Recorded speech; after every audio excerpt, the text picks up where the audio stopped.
Bon dia. Good morning, ladies and gentlemen, dear shareholders. Welcome on my behalf and on behalf of the board to this annual general meeting of CaixaBank that we are holding in the Valencia Conference Hall. First of all, I would like to say thank you to all of you who are participating here on site, those of you who are following us remotely, and those who are following us in our website. In compliance with the regulation of our society and the regulation of the board of CaixaBank, the board has agreed in remote assistance, also with remote connection and live, so every shareholder can use all their rights remotely. And there is all the procedures are already in the notice and the call of this meeting. Furthermore, all the shareholders have been able to have access to information, to proxy voting and voting by the remote access. Before this meeting, I want to say that Bureau Veritas has audited and certified this meeting as a sustainable event. You can see the report on our corporate website in the tab for the meeting for 2026. This meeting has been convened to approve, if so, all the annual balance for 2025 and all the proposals which are in the agenda. Our secretary will give you the data regarding the notice and call for this meeting and the attendance figures. Good morning, dear shareholders. The convening of this board was published on the 22nd of February 2026 in the website of the Spanish Stock Commission in two newspapers like La Razón and La Vanguardia. Since then, we have been publishing all the information regarding this meeting in the website, in our website, as following the Spanish corporate law. As well, all the shareholders have been able to ask to receive all the information at their home. Let me inform you, to all of those who are following us on site, you will find QR codes that will allow you to access all the information and documentation that is published in our website for this meeting. Anyway, we also have some copies of those documents here on site. Let me take this moment to tell you that all the shareholders and the shareholders representatives, both here on site and online, will have the possibility to speak. They will have to ask for the Q&A turn. Those shareholders and proxy can go to the table, which is identified as a list of intervention, which is at the back of the room. There you can give them your personal data and you can ask to intervene later on. If you want for your intervention to be recorded in the meetings, you will have to say it specifically, and you can take that to the notary, and so he can check everything during the Q&A session. Let me remind all the shareholders that the time of the intervention will be 5 minutes, as it is as per the regulations of this meeting.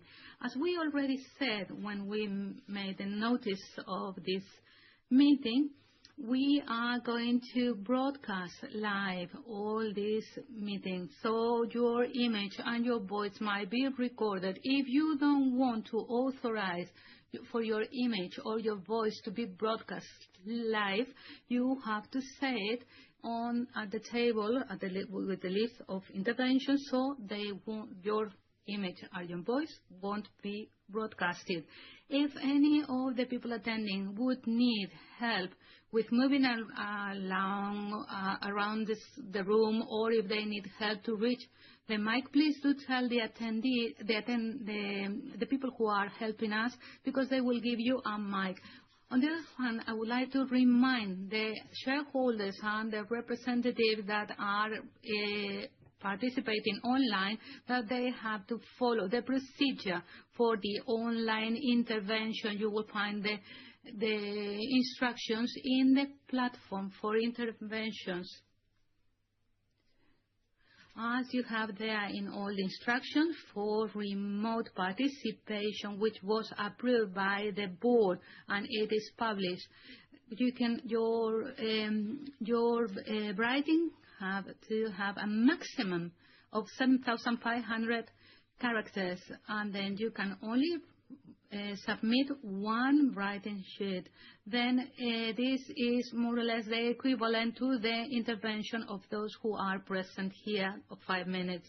Those who are connected through the platform, and if they want for the interventions to be on the record, they will have to say that all the requests for information or both remotely and on-site will be answered during this meeting or during the 7 days following this meeting. Regarding votes, so we have votes in favor, all of those who will be here, whether on-site or online, and that they do not vote against.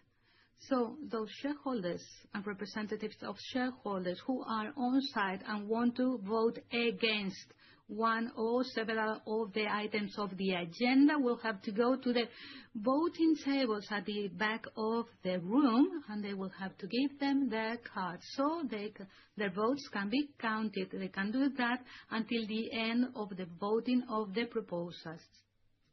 I really urge all the shareholders who are with us remotely today, when they want to vote to the proposals, please do so with the link that we have provided to you, and you can do that until the end of the voting of the proposals. After reading all the proposals, and when we say that the voting is over, the President will declare if the agreements have been, the proposals have been approved or not, and then it would give you the results. But the precise number of votes will be set after, and it will be published on our website. Those shareholders or representatives of shareholders who have done the accreditation here on site or remotely online, if you haven't voted during this, if you leave and you haven't voted, your vote will be considered in favor. You can inform, if you don't want this to happen, you can inform the table or in the platform saying that you don't want to vote to be considered like that. Let me remind you that once you have left the meeting, we cannot make a new register. Before reading the attendance figures, if, for instance, we have a breakdown in the remote connection, we will stop and then we will wait until we reannotate the services. And also, as soon as possible, we would publish in our website, in CaixaBank website, we'll tell you about that everything is working again okay. Following the last provisional data that we have right now, at the beginning of the meeting, we have the attendance data corresponding to all the shareholders or those representing shareholders, both on-site and online. All of them, and even those who vote before the meeting.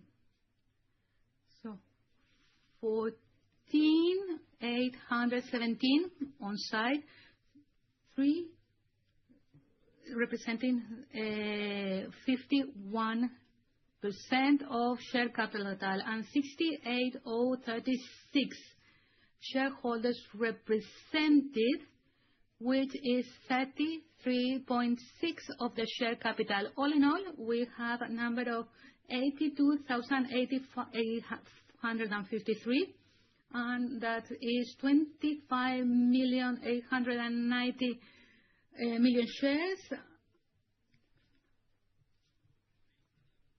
Seeing that there's quorum, so this board is validly convened in the second call following the regulation of our company, the regulation of the General Meeting of Shareholders, and the regulation of the Spanish Societies Law. All of that, of course, we will publish the detailed data during the 5 days after the meeting, and this will be published in our website. And it will be all on the records. Following the regulation of this general meeting, let me inform you that the board of this meeting is comprised of me as the president of the board and Mr. Oscar Calderón de Olla, secretary of the board, who will be acting as president and secretary of the board. As well, we have all the members of the board attending this meeting. We also have the first vice secretary of the board. As you could see in the notice of call of the general meeting and following the Spanish Society Act and the regulation of this general meeting of shareholders, we have required to have present a notary in order to write the minutes of this meeting. Our notary today from Valencia would be Don Alfonso Maldonado Rubio. You have the floor. Following all the current regulation, I ask if any of the shareholders have any claims or reserves regarding the validly convenience of this meeting, or the number of shareholders, or the capital which is present today. If any shareholder would like to make a complaint or a reserve about all this data, please do that in writing and send email to lista.asistentes.junta@caixabank.com. So it will be included in the minutes. It will be on the records. Any shareholder which is on site can go to the table which is marked notary at the back of the room. Thank you very much, dear notary. Now I'm going to offer you our report.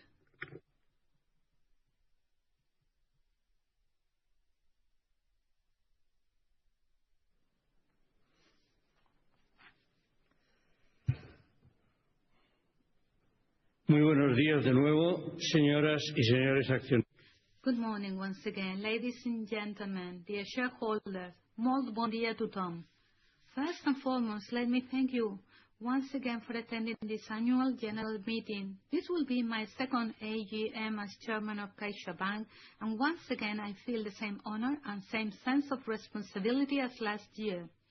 It is a genuine privilege to be here again and to do so surrounded by our bank's magnificent board of directors. I would like to thank Amparo Moraleda personally for the extraordinary work she has carried out over these 12 years as an independent director, especially as vice chair during this past year. Amparo, you have shown immense professionalism in fulfilling your duties and have made a consistently outstanding contribution. Thank you very much for your dedication.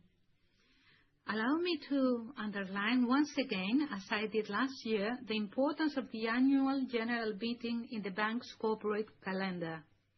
As the most significant event for any listed company, it was truly gratifying to see the improvement in participation figures that we achieved at the 2025 AGM. We reached a quorum of more than 82% and a record level of participation, allowing us to donate more than 383,000 euros to the Red Cross to alleviate the effects of the flash floods. And as we know, all the affected areas are still struggling to recover from the natural disaster, so we are once again promoting a new solidarity initiative to support those in need. For every shareholder who takes part in this annual general meeting, CaixaBank will donate 3 euros to Save the Children project to support families and to promote children's well-being in the affected areas. Thank you very much in advance. I'm proud to be able to say that here CaixaBank was once again a leader in 2025 with a robust, profitable, and socially committed banking model. A leadership built on our standing results, but also and above all on a different approach to banking, close to customers, value-driven, and focused on the long term. Allow me to thank and acknowledge the hard work and dedication shown by our CEO, Gonzalo Gortázar, as well as all the entire management team he leads. 2025 had turned out to be another historic year for CaixaBank, and our outstanding results are the end product of their work, engagement, and management capabilities. Our model inspires, innovates, and places commitment at the heart of everything we do as we work to make our values a reality: quality, trust, and social commitment.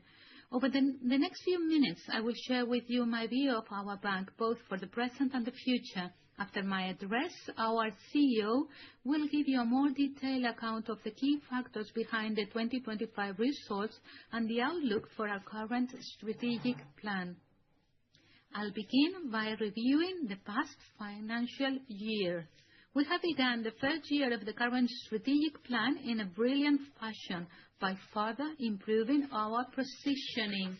The main indicators clearly show that we are executing our strategy and comfortably exceeding the targets we set. Thank you to three main drivers. First, positive momentum in lending, growth in funds under management, both in deposits and wealth management, and also protection products. And lastly, the reduction of non-performing loans and our capacity to generate capital and liquidity. It bears repeating that this growth has once again been possible thanks to our ability to understand people's needs. In total, we now serve more than 20 million customers, a figure that it is both an immense source of pride and also a great responsibility. Our universal banking model makes CaixaBank a benchmark in Spain and also in Portugal. BPI is a key part of our project. Its full integration within the group significantly strengthens our position as the leading financial institution in the Iberian Peninsula. We also happen to be the leading institution in banking and insurance solutions, and this is only possible with a model that is close to customers and specialized, that leaves no one behind. Whether you live in a large city or in a rural area, on the mainland or abroad, you will find us there. Whether you're an individual retail customer, self-employed, an SME, or a multinational company, we also have the solutions that you need. We're proud to have the broadest capillarity across the country. What's more, our multi-channel distribution model is underpinned by an in-depth knowledge of the customer. We possess cutting-edge technology and analytical capabilities, the best rated app in the country, CaixaBank Now, and innovative and compelling value propositions in consumer finance and investment, insurance, and savings management. Banks need to earn the trust of customers and markets, and the best way to achieve this is by offering a long-term customer relationship model with a suite of solutions covering the entire life cycle, from Imagine, which already has almost 4 million digital customers and is the bank chosen by the largest number of young people in our country, to serving more than 40% of people aged over 65. Another of our top priorities that has been in our DNA since day one. And let us not forget that at CaixaBank we work day in, day out to make our third value a reality: social commitment, a value rooted in our essence and the one that truly defines us. This social commitment has taken shape in the realm of financial and social inclusion and in other areas with a positive social impact. More than 1.8 million people benefited from an inclusive solution promoted by the group. By providing access to financial services across all types of communities, especially in smaller and rural areas, CaixaBank serves 92% of the population. We stand alongside the most vulnerable customers, such as through basic payment and social inclusion accounts. We offer groundbreaking solutions for longevity, currently one of the greatest challenges facing our society. Through Microbank, we are European leaders in microcredits with 2.44 billion euros granted in 2025, 18% more than in 2024. It is a key player in promoting employability and entrepreneurship. We also promote education and financial literacy. CaixaBank Dualiza supports dual vocational training. We also run multiple training programs aimed at young people, entrepreneurs, older people, and even for all of you, our shareholders, through the Aula program. And special mention goes to CaixaBank Volunteering Program, the largest corporate volunteering network in Spain, reaching out to more than 750,000 beneficiaries through decentralized action and in close collaboration with La Caixa Foundation. We've been recognized by Global Finance as the world's best bank for supporting society and as the first financial institution to certify its social action model and commitment to older people with AENOR. These accolades go to show that our social commitment is more than just words. They are real, measurable and transformative actions demonstrating that our commitment to society is reflected in everything we do. An outstanding 2025 in which we were once again a key player supporting the Spanish economy and society. But above all, we are satisfied to have created value for our shareholders, for all of you. First of all, I would like to point out the strong performance of the CaixaBank share throughout 2025, which had a significant evolution, nearly doubling its value from 5.24 euros to 10.45 as of 31st December. CaixaBank's value rose by 99.5% compared with 80% for the Euro Stoxx banks and 49% for the IBEX 35, thus comfortably outperforming both benchmarks. This signals the market confidence and recognition of the bank's strategy and the way this bank is managed. Furthermore, CaixaBank climbed to 6th position in the Euro Stoxx Bank's market capitalization ranking. These compelling results, coupled with our strong capital position, have led to the Board of Directors to propose to this AGM the distribution of a gross cash dividend of 2025 of 33.21 euro cents per share. This is due to be paid on April the 9th, assuming you approve it. This supplementary dividend, when added to the interim dividend already paid in November 2025 of 16.79 cents per share, would bring the total cash dividend for 2025 to 50 euro cents gross per share, 15% more than in the previous year and equivalent to 59.4% of 2025 consolidated net profit. It would therefore be at the upper end of the cash payout range of between 50 and 60% envisaged in our dividend plan. In total, the cash dividend payout for the year 2025 would reach an estimated figure of 3,499 billion euros, more than 400 million euros above the figure in 2024. Meanwhile, during 2025, various share buyback programs were carried out. The 6th program was fully executed for 500 million euros, and the 7th is still on the way for a further 500 million euros.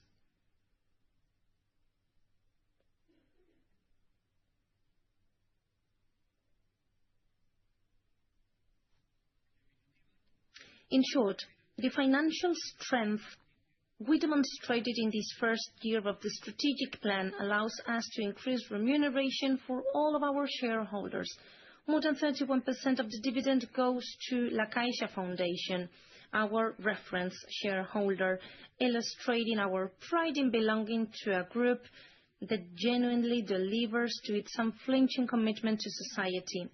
Last but not least, CaixaBank's total shareholder return, or TSR for short, shows compelling figures compared with the IBEX 35 and the Eurozone Banks Index.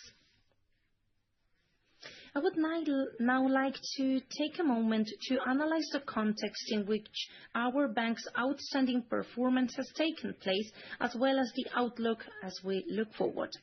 2025 was a turbulent year on a global scale. Even so, it was positive for the Spanish economy. The GDP increased by 2.8% over the year as a whole, and in Spain, remained one of the most buoyant economies in the euro area. Spanish companies created jobs. The total number of people in employment reached 22.5 million people, and the unemployment rate stood at 10.5%, its lowest level in many years. Inflation remained broadly stable, averaging 2.8%.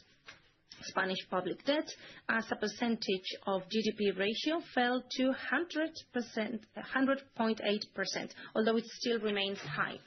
In the housing market, there was a significant rise in prices due to scarce levels of supply.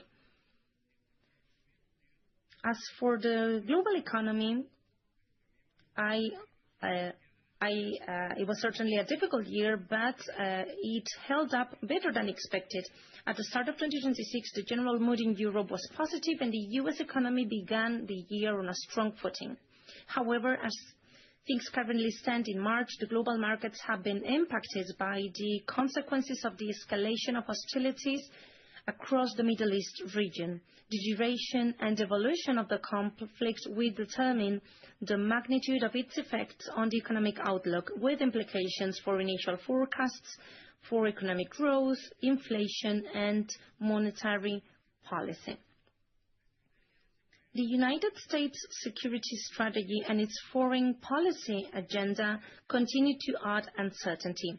They are key factors steering the performance of the world economy and the stability of global financial markets. Geopolitics has become a structural factor affecting stability, competitiveness, and capacity to react. The last 5 years have been turbulent globally, and the second half of the decade could be similar in tone, if not more tumultuous. Uncertainty will be the term that best defines global risks in this year 2026 and beyond. This is really becoming evident. I will attempt to offer a broad overview of this new era of strategic competition marked by complex risks that are less predictable and that are more intertwined. First, geoeconomic confrontation between powers is currently the greatest threat to global stability. It is synonymous with economic risks, inflation, reduced trade, disruption to supply chains, and volatility in financial markets. Second, technological and environmental challenges. The risks associated with rapid technological change, such as cybersecurity and disinformation, as well as uncertainty over the impacts of artificial intelligence globally. Over a somewhat longer-term horizon, climate threats remain a critical concern. And last, we have rising inequality and demographic change as cross-cutting risks affecting the previous two. Further episodes of geoeconomic confrontation will hinder the search for effective global solutions to cross-border risks that require a coordinated response. And in this new era, Europe is indeed facing global challenges. Europe, having grown comfortable in the world of yesterday, must now reaffirm its values and, above all, its interests in the world of today. Regulatory fragmentation and complexity in every sphere will not be conducive to European growth. If there is one thing the world can agree on, is that Europe is over-regulated. Of course, regulation must exist, but it must also allow innovation to act as a driver of the economy. The right balance must be struck. We expect to see genuine progress because Europe needs it in order to become more competitive. Turning now to the outlook for the Spanish economy in 2026, our country benefits for a positive carryover effect given our strong starting point. The initial growth forecast was 2.4%, once again above the level expected for the euro area, and inflation had been expected to be more contained. However, the impact of the situation in the Middle East is expected to alter this initial scenario, with potentially more lasting consequences depending on the final duration of the conflict and its degree of disruption in terms of geographical scope, damage, and disruptions to transport and infrastructure. Markets initially did not anticipate a highly prolonged and disruptive crisis. However, the level of uncertainty remains very high. In this context, our research area expects GDP growth to be around 2% this year. In addition, markets are pricing in interest rates hikes by the European Central Bank. Nor should we forget the challenges and opportunities looking ahead. In my view, here are the key ones. Spain will face several demographic challenges and opportunities over the next 2 decades. The population is expected to reach 50 million in the short term, plus a further 5 million within 15 years. We will be more numerous and with some notable traits.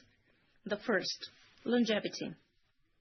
According to the OECD, Spaniards have the highest life expectancy in the European Union and one of the highest in the world.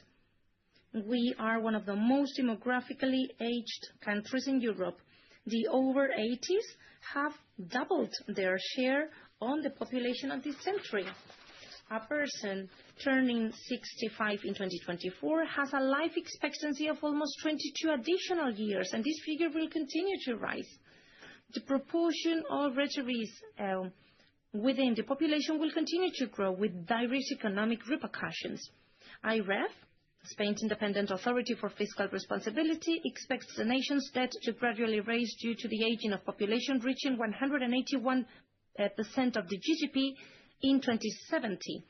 We will inevitably need to have a calm and thoughtful discussion on the sustainability of the pension system in its current state and the need to encourage long-term saving among the population, nor should we ignore the need to factor in rising demand for dependency care services. This is a challenge that we should face together as a mature society without putting it off. The state, institutions, companies, social agents, and each and every one of us as individuals. Secondly, the challenge posed by the labor market. Over the next decade, around 5 million people will retire, leaving behind jobs that cannot be filled solely through the entry of younger generations. Indeed, it is estimated that fewer than 2 million young people will enter the labor market during that period. The gap is significant, and planning this transition is essential. Profiles with higher levels of training will be needed across all sectors, particularly in the most specialized one. It will be key to make the most of our human capital through alternative approaches. The majority of the population aged over 65 would like to remain economically active, provided there are incentives for gradual retirement. Flexible retirement policies are therefore needed to promote generational replacement, making use of senior knowledge and experience and ensuring the appropriate skills of the new entrants to the labor market. The third and final point, population growth and the challenges of balance. It is beyond question that in order to maintain employment levels, immigration will be needed. It is a driver of growth and demographic rejuvenation, and it will continue to be so. And this population growth outlook adds pressure to the housing market. It is estimated that an additional 700,000 homes are needed in Spain to meet the existing demand, while at most 150,000 are being built each year. This is, a supply problem that we need to solve. So again, longevity, the labor market, immigration, and housing are so closely intertwined that require a global overarching approach and broad political and social consensus. As for CaixaBank's outlook for 2026, the Strategic Plan 2025-2027 is our compass. It's also an ambitious roadmap plotting out three main paths forward, which we are pursuing from an exceptionally strong position: stronger growth, faster transformation, and staying true to our essence. Looking at the growth pillar, our 2025 results have enabled us to raise the bar for 2027 significantly with more ambitious targets. We have more targets that go beyond those set in the beginning. Our CEO will discuss our new targets in greater detail during his address. As for the transformation pillar, our ambition is to stay at the forefront. Technological and talent-related change is unstoppable, has accelerated, and we aim to consolidate the step change in digital capabilities to support the business. We have a team that is prepared and constantly evolving. Technological adoption and artificial intelligence will usher in new roles and new training and upskilling needs, but not the destruction of jobs overall. Successfully combining the benefits offered by technology with human capabilities will be the key to success in this exciting technological revolution. As for the essence pillar, we want to remain true to the course we have set. We are leaders and we want to remain so. Being CaixaBank customer is not just about being the customer of a bank. It means contributing to progress towards a more sustainable economy and supporting the economic and social development of everyone. In conclusion, in 2026, we will have a year focused on sustainable profitability and on achieving a high payout. The new targets mark a renewed commitment to value creation for all of you, CaixaBank's shareholders. Rest assured that my utmost priority and that of the board is to achieve an attractive payout for shareholders. As agreed, for 2026, this would take the form of a dividend policy with a payout of between 50% and 60% to be paid through two cash payments. An interim dividend amounting to between 30% and 40% of consolidated net profit for the first half of 2026 and to be paid in November 2026, and a supplementary dividend subject to final approval by all of you, ladies and gentlemen shareholders, at the next year's AGM. I would expressly like to convey to you my thanks and indeed the gratitude of the entire institution for the trust you continue to place in us. And I have left until the end of my address my gratitude to everyone who makes up CaixaBank, because I am aware of the extraordinary important role that they have played in achieving our 2025 results and, of course, in achieving our ambitions for 2026. They have the express thanks of the entire board and, in particular, my own.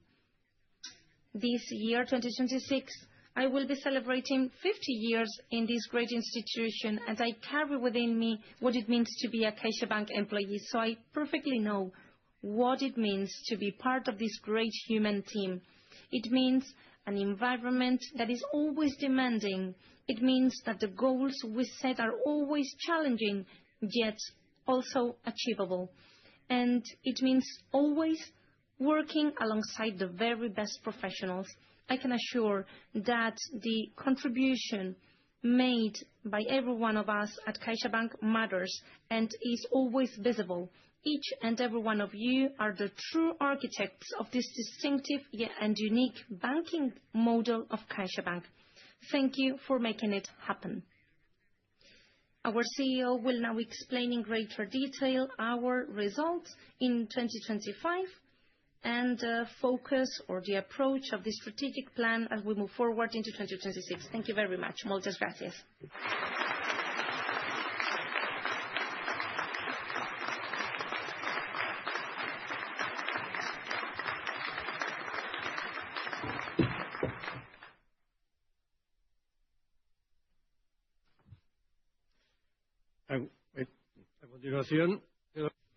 And now I'll give the floor to Mr. Gortázar, our CEO.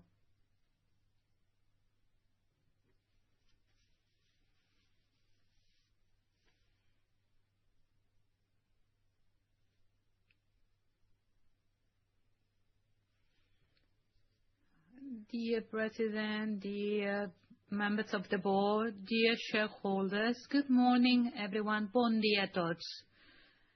Now I want to address you all in this meeting that we are holding again in Valencia, where our headquarters are and where we feel really at home.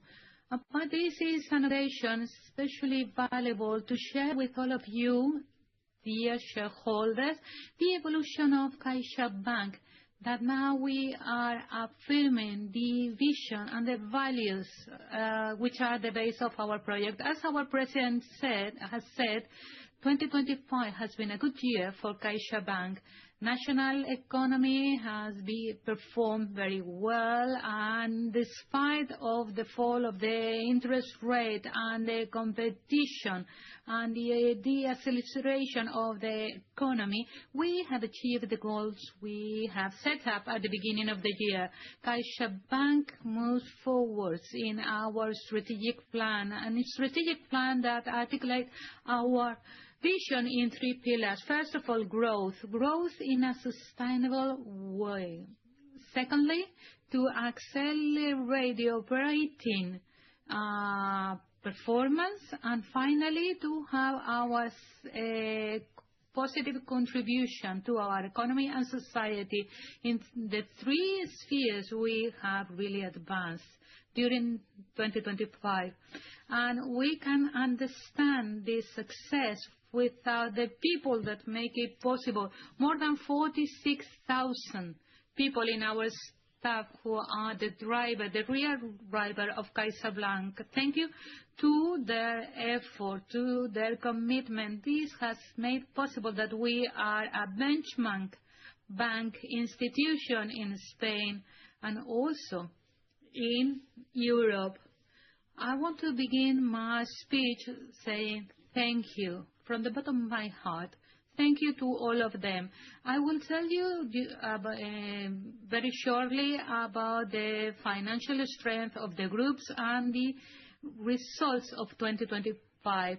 And then to finish, I would like to give you some conclusions regarding the plan 2025, 2020, and 2026. Then I will proceed with my speech in Spanish, as there are many Spanish shareholders among us. First of all, I would like to highlight that there's been a lot of growth this year, and the relative position has been improved. We've grown around 7%.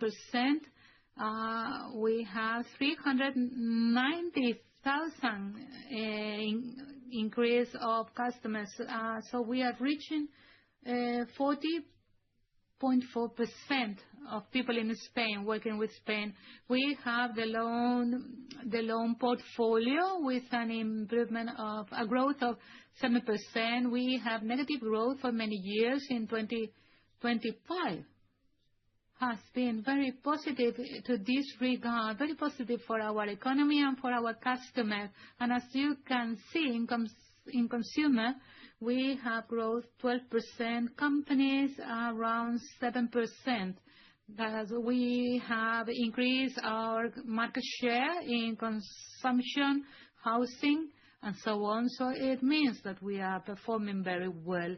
The same growth we can find in assets and also in liabilities, in our resources, both the resources on our balance sheet, those which are managed through different tools with funds, savings, and so on. Also, all the assets managing has grown a total 9.7% in 2025, and deposits in our balance sheet around 5%.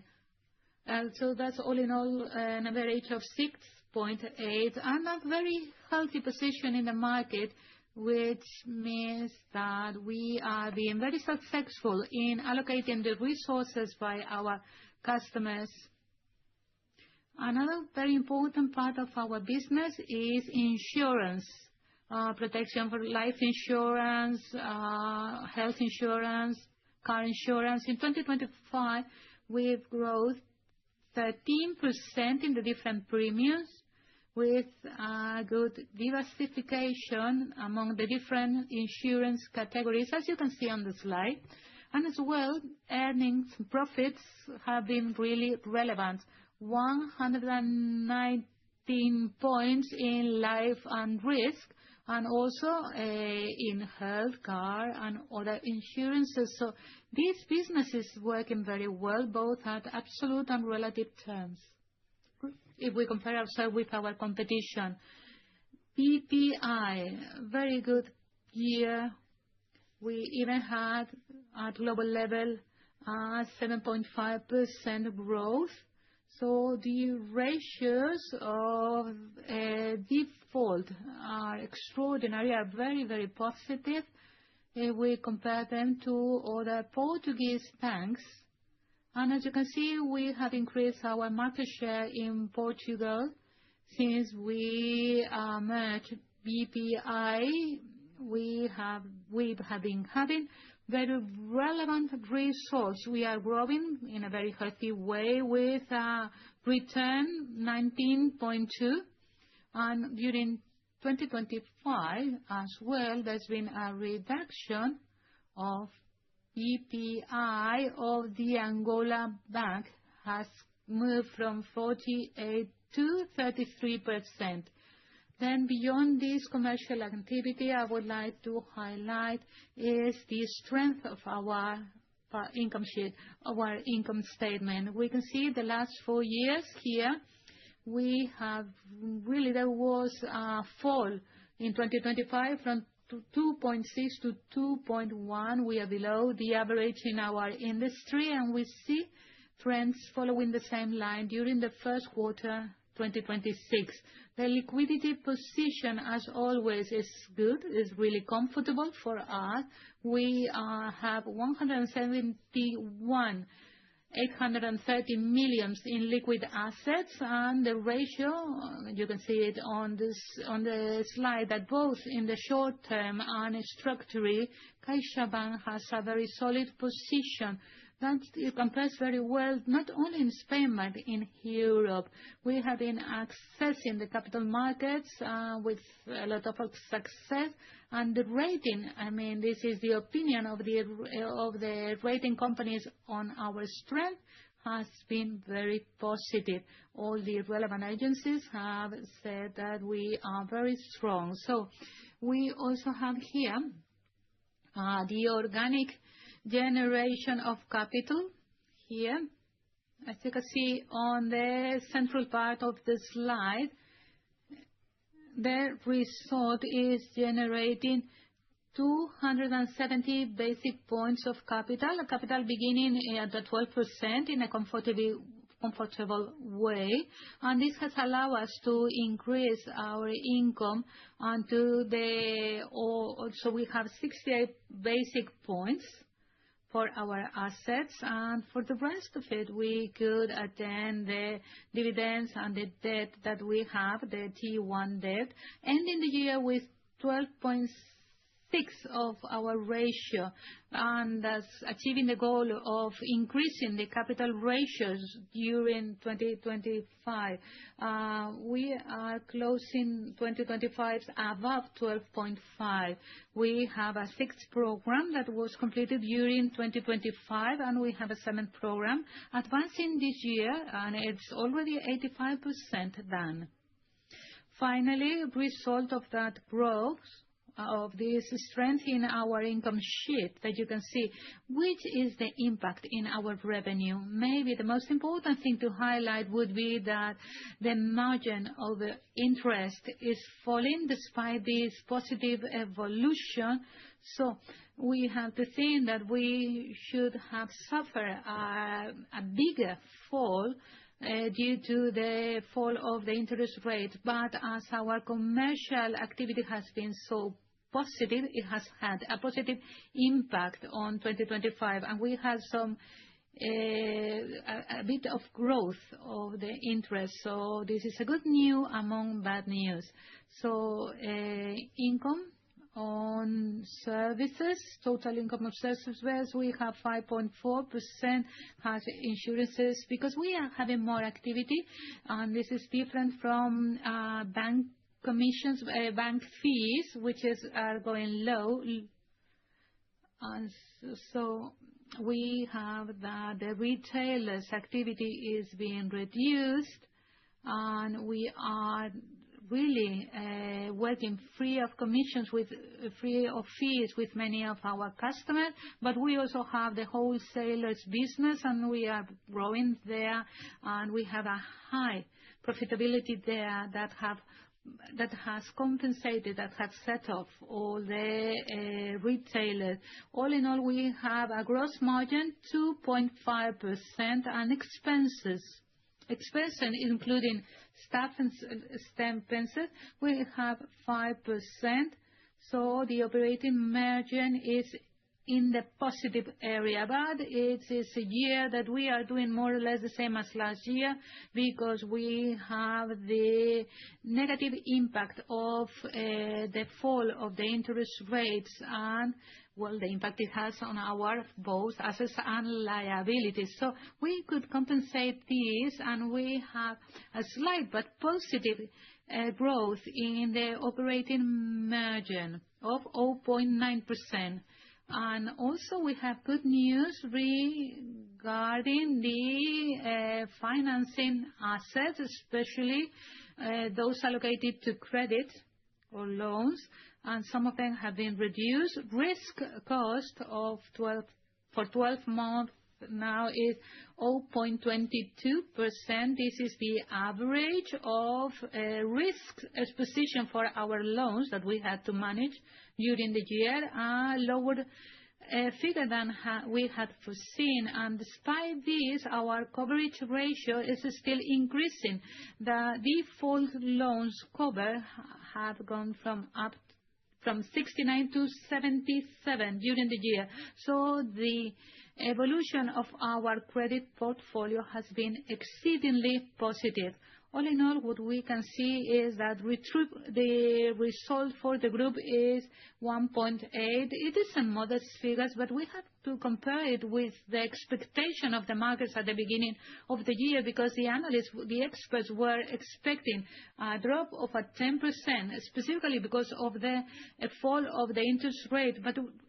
But we could compensate that with our commercial activity, and we have a positive result. We have a result of 5%, and as our president said, 15%. It's a good year for the remuneration or the payback to our shareholders. This is the summary of 2025. We have to go on, and we have been implementing the three axes of our strategic plan. Let me remind you that first of all was growth. And we've seen the figures are really showing this growth, specifically that in the commercial activities. And we have higher growth that we were expecting with a very financial strength. And we have achieved both profitability and growth goals for 25-26. And so we have done a review of these goals in response to the group performance, and also because the uncertainty our President talked about, we are in a little better position that we were foreseeing. All those changes that we apply in our goals for the next 3 years of the strategic plan 25-26, I would like to highlight 3 figures. Business volume, we were expecting to have a growth of 4%, and now a new goal is 6%. I'm talking about the average annual growth. And now the default ratio, it was 2%, but now we are aspiring to 1.75, and our ROTE, the return, we were expecting something like 15%, but now we are expecting above 18%. This is an average for 25, 26, and 27. These are meaningful changes supported by the good situation of the Spanish and Portuguese economy, and also supported by our very good, excellent commercial performance. We have the same performance. Our commitment with an interesting dividend policy, we are going to keep it. We will have to pay the payout between 50 and 60%. The second axis of our plan is transformation, and we have advanced a lot here, not so visible as the financial result, but they are equally important. Now, we want to accelerate the transformation, and this is a commitment because we work in a different way. We want to anticipate the needs of our clients, and we want to anticipate the ever-changing environment we are living in. And then I will highlight, first of all, the renovation of the digital channels. As our President was mentioning, we have right now the app, the best bank app with the best validating 4.9 over 5 in Google. And this is the result of a big effort and commitment by our staff, making a progressive change of this app. And I encourage you to work in that direction. Also, we want to tell you we are offering new services, and I want to highlight some proposals by Idea Casa, which is our real estate platform. We have 1.6 million visitors. We have Agente Coches that has contributed to the financing of vehicles. In 2025, we have an increase of 30%. And also we are participating in other initiatives like Kivalis, the European Consortium for Stablecoins, and also we have launched the first periodic term premium insurance for degenerative diseases. So we are offering new products and services with high added value to the market. Another thing which is very relevant is AI, specifically generative AI, which we have devoted more than a very important part of the 5,000 million that we have for investment in technology during these years. In fact, at this moment, all the staff has AI tools available to improve their productivity. We're deploying AI agents, in order to automate several tasks, redesign processes, improving our relation with our customers, combining the judgment of our professionals with this technology. We continue to improve our technological infrastructures through the program called Cosmos, reinforcing our human capital. We have 650 special experts joining our staff. So we as a group continue to be able to attract tech talent, which is very difficult to do for any company in general. All in all, it is a robust progress in our transformation. We're clearly being a more agile and better prepared company to accompany our customers. And this transformation is something we're executing from the approach of keeping our essence, keeping our usefulness to society, which is our third pillar in the strategic plan, reinforcing our social contribution. And here you can see several initiatives that foster employability, social inclusion, mobilizing sustainable finance, accompanying companies and families in a transition towards models that are more respectful and sustainable. The chairman has already explained this. I do not want to come into details, but I would just like to say that for all of us who work at CaixaBank is a sense of pride to see how this commitment is fully integrated in the way we act and in the way how we, together with the Caixa Foundation, we foster this kind of activities. Criteria has 30% of the shareholding and also distributes this dividend, and with this they can finance this extraordinary social work and revert all the profits from our activity directly into the society. And I would like to finish my intervention by reminding what is guiding us, this purpose of being next to the people for everything that matters, this mission of contributing to the financial well-being of our customers and the progress of all the society, and the values that are part of our identity: quality, trust, and social commitment. Ladies and gentlemen, shareholders, we are a leading group, but we're also a group with a soul, combining robustness, trust, long-term vision, and dedication to service. And at a point like the one we have now, with uncertainty in the geopolitical level and the potential effects of the conflict in the Middle East, it is even more relevant to have a robust institution backing us and with a position from which we can act with determination, because our strength will help us to continue supporting companies, families, and contribute to the economic growth despite the very complex situation we're in. And this is the way we will continue to move forward without leaving anyone behind. I would like to finish with my most sincere gratitude to all of you, dear shareholders, because you trust us and you are shareholders of this project. The board of directors, the chairman, Tomás Muniesa, for his vision, for his support, for his leadership. Also special mention to Amparo Moraleda, who will finish her period in CaixaBank after these 12 years. She has brought to the group her great knowledge, experience, and good judgment, contributing in a very relevant manner to the projects of CaixaBank. And very especially, I would like to thank all the professionals working at CaixaBank. Their work is what makes everything we shared possible.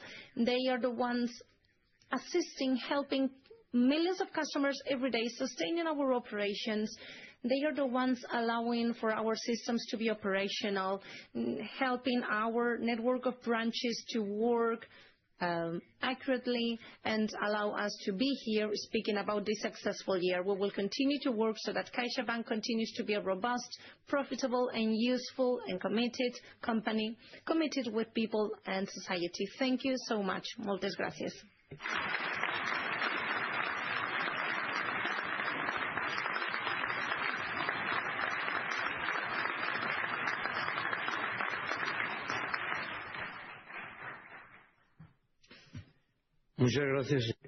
Thank you, Mr. Cortázar, for your intervention. Now I will explain the necessary information about corporate governance.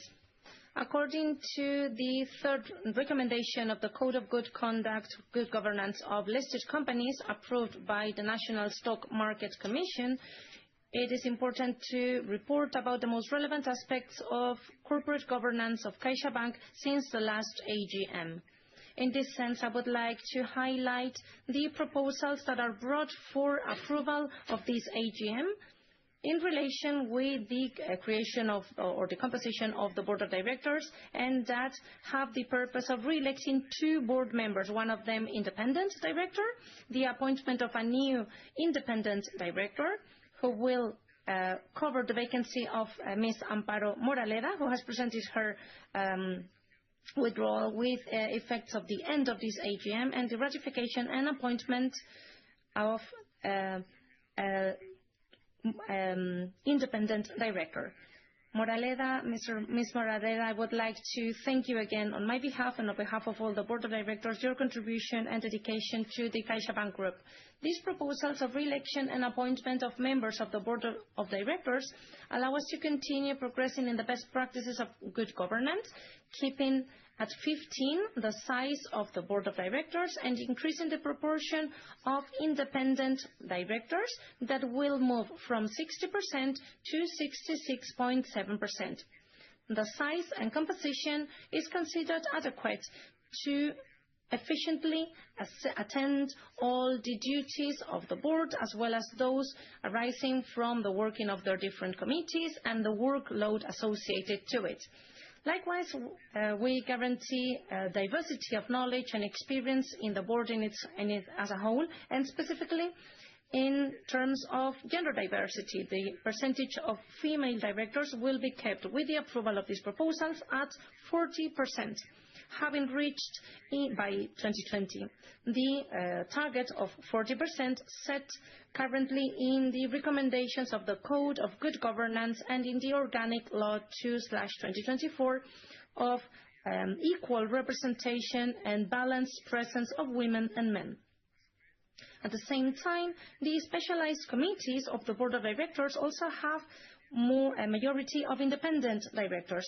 And even more so, the Board has this figure of the coordinating independent director. At the same time, as regards the composition of the different committees, the Committee for Appointments and Sustainability, Remunerations, Risks, Audit and Control are chaired by independent directors.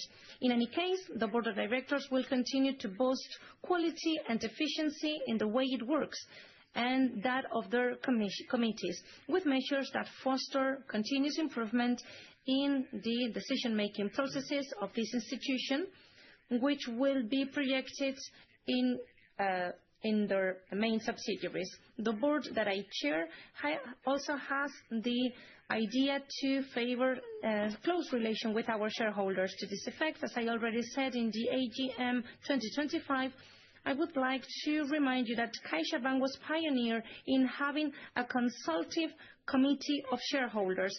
In my interaction as a chairman with this committee, I could ascertain that your contributions provide a great vision and quality. I would like to thank from this point your dedication and your commitment with the institution. Finally, as you know, CaixaBank has, since January 2022, the certification INOR of good corporate governance with the maximum qualification. In order to conclude my intervention, I want to mention my commitment and that of the rest of the members of the board, so that CaixaBank will be recognized as a reference institution in terms of corporate governance. Excellence in this aspect is a key priority for CaixaBank and its board of directors. In relation to the recommendations of good governance, the Secretary will now explain with detail the degree of current follow-up of following these recommendations by CaixaBank. The annual report of corporate governance corresponding to the year 2025, communicated as other relevant information to the National Stock Market Commission on the 20th of February 2026, covers the degree of following up of this institution of the recommendations of the Code of Good Governance, declaring that 58 recommendations are fully covered, 5 of them are partially covered, and 1 of them is non-applicable to our company. In such a way, in 2025, there is no recommendation that is non-complied with that would be applicable to our company. Now we give the floor to the Secretary to develop the explanation about the degree of meeting these recommendations. As the Chairman has said, out of the 64 recommendations of the Code of Good Governance, also in this year 2025, CaixaBank meets more than 90% of the recommendations, partially meeting 5 recommendations and 1 of them not being applicable. In terms of the recommendations that have been met partially, regarding recommendation 5 on the delegation faculty to issue shares and convertible bonds with a preferential issue, we meet this partially because in relation with the increase of capital, we're meeting the maximum limit cap, And on the other hand, as regards the issue of convertible bonds, the limit of 20% foreseen under Article 511 of the corporate law is not applicable to those issues by the different credit institutions that have this additional level 181. In regards to recommendation 10, we meet partially in the sense that the regulation of the AGM of CaixaBank forces a different system of voting based on whether the resolutions are proposed by the board or by the shareholders. With this, we try to avoid the difficulty to count as regards the shareholders in case they are not present for the voting, and we solve the case of the new proposals to be placed on the fact that these resolutions may not be compatible with those presented by the board. At the same time, the institution has declared to comply partially the recommendation 26. When the board members cannot attend the different board meetings, can delegate their vote. And in this sense, the board understands it's a good practice of corporate governance, the freedom to have delegations with or without specific instructions according to the opinion of every board member. And the absence of instructions is considered to facilitate the position of the board member. In regards to the recommendation 36, we meet partially because as what was agreed in the AGM 2025, we have included 5 new directors, and because it had been a very short time since this was convened, we decided to do so internally and postpone the self-evaluation that was recommended with the support of the external consultant, which will be done by the end of 2026. As regards the recommendation 64, the company has declared to meet this partially because the payments for resolution of the contracts of the termination of the contract of the CEO do not overcome the limit, the amount equivalent to 2 years of total remuneration. However, the recommendation covers the possibility to have this amount not previously consolidated in the savings system.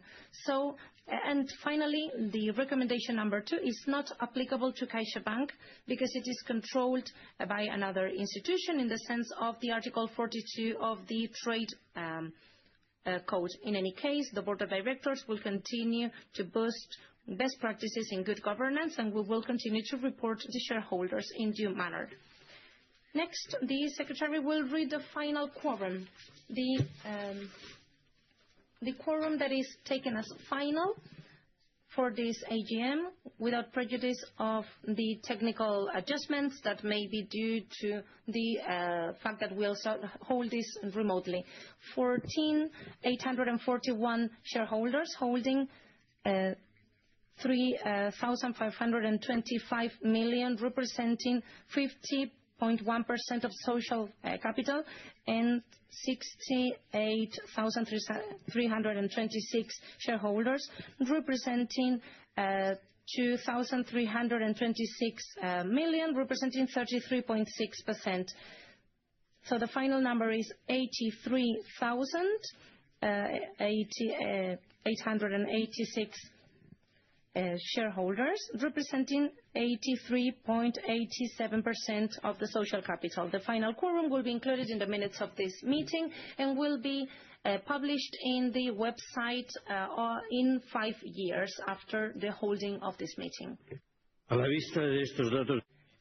Taking a look at this final quorum, we ratify the legally convening of this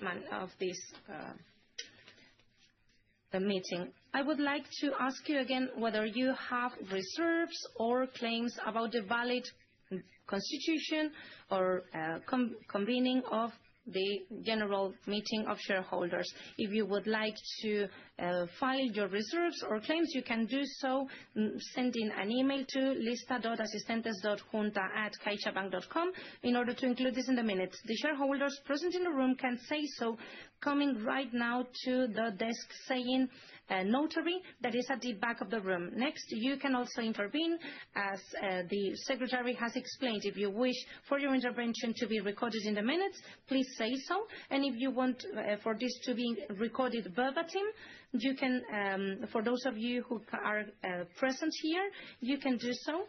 And we will give you the floor in turns. So now we open the list of interventions, and I would like to give the floor to Mr. Secretary. As the chairman has said, now we will start with the list of interventions. We will be calling each of the people that have asked to intervene so that they can address or go to the two stands placed on both sides of the room. At the same time, when we have finished with the interventions present in the room, we will start with those that are connected remotely, and we will read them. As it was previously reported, we ask those who do not want to have their image recorded to say so in the desk for the list of interventions. We would like to tell you that because of the timing when you have your interventions, or if we do not have information that you are asking for during your interventions, according to Articles 197.2 of the Spanish Corporate Law and 17 of the regulations of the AGM, this will be answered in writing in 7 days after this AGM.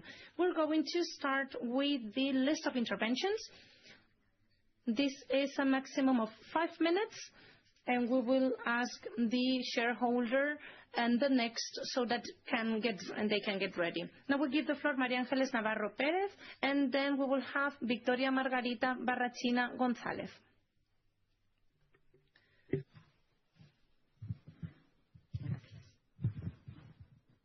Buenos días.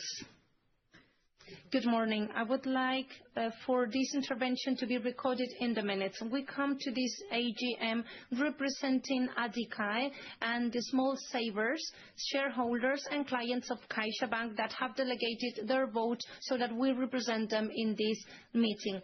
One more year, we are here again, and we would like to show you our concern regarding the quality of customer assistance in this institution. According to the claims register in the Bank of Spain in 2024, because that of 2025 has not been published yet, CaixaBank was the institution with the highest number of claims presented to the supervisor, with a total of more than 15,000. These data states that despite the good economic results, there are still areas for improvement in terms of the relation with the customers. In this context, it is especially relevant the Law 10/2025 for services to assist customers, forcing institutions to adapt their systems in a maximum period of 12 months. These regulations forces to provide personalized assistance, identifying the person who is assisting and guaranteeing that all the phone calls are answered in less than 3 minutes, and separate customer attention to commercial services. From ADICAE, we will supervise the compliance with this regulation in all of the sector. What kind of actions are you taking to reduce the high number of claims that you have recorded in the Bank of Spain? Can you guarantee that your system will fully guarantee to the demands established in the new Law 10/2025? Finally, we would like to remind you that many small shareholders are also customers of this institution, and we directly suffer the consequences of your commercial policies. From ADICAE, we will continue to defend a more transparent banking model, more accessible, and also targeting the general interest.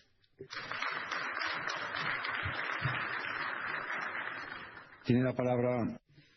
Now I'll give the floor to Doña Victoria Margarita Barrachina, and the next speaker will be Begoña Peiro García.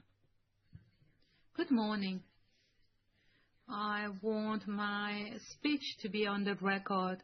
We came to this AGM representing ADICAE and the small safe owners, shareholders that had delegated their votes for us to represent them here.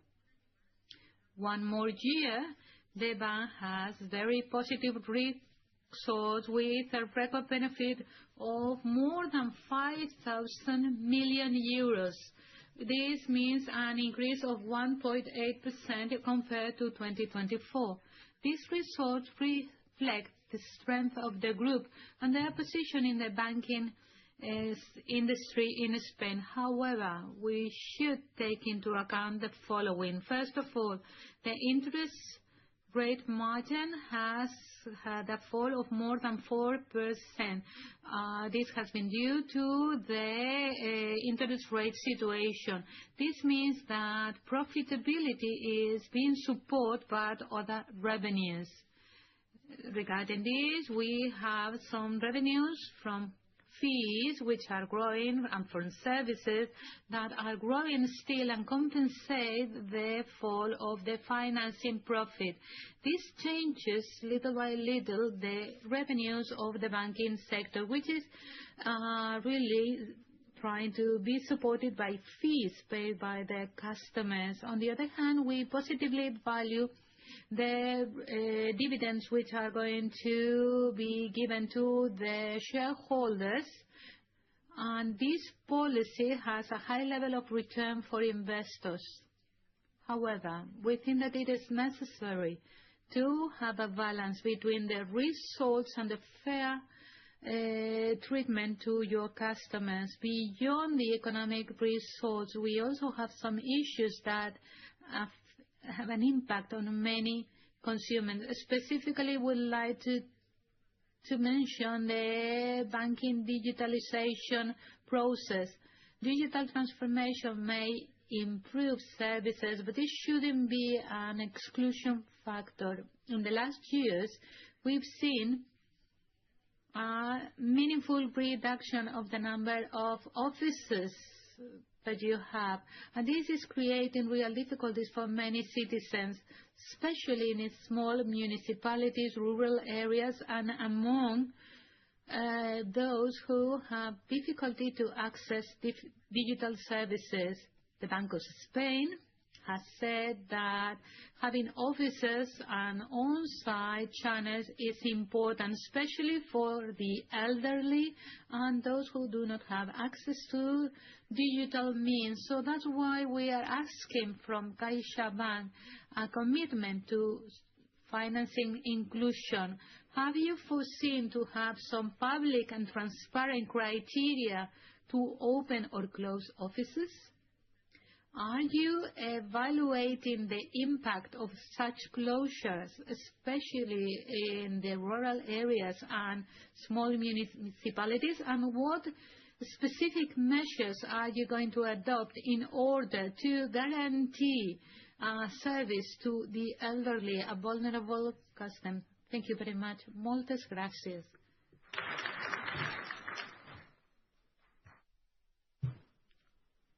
Señora Peiró.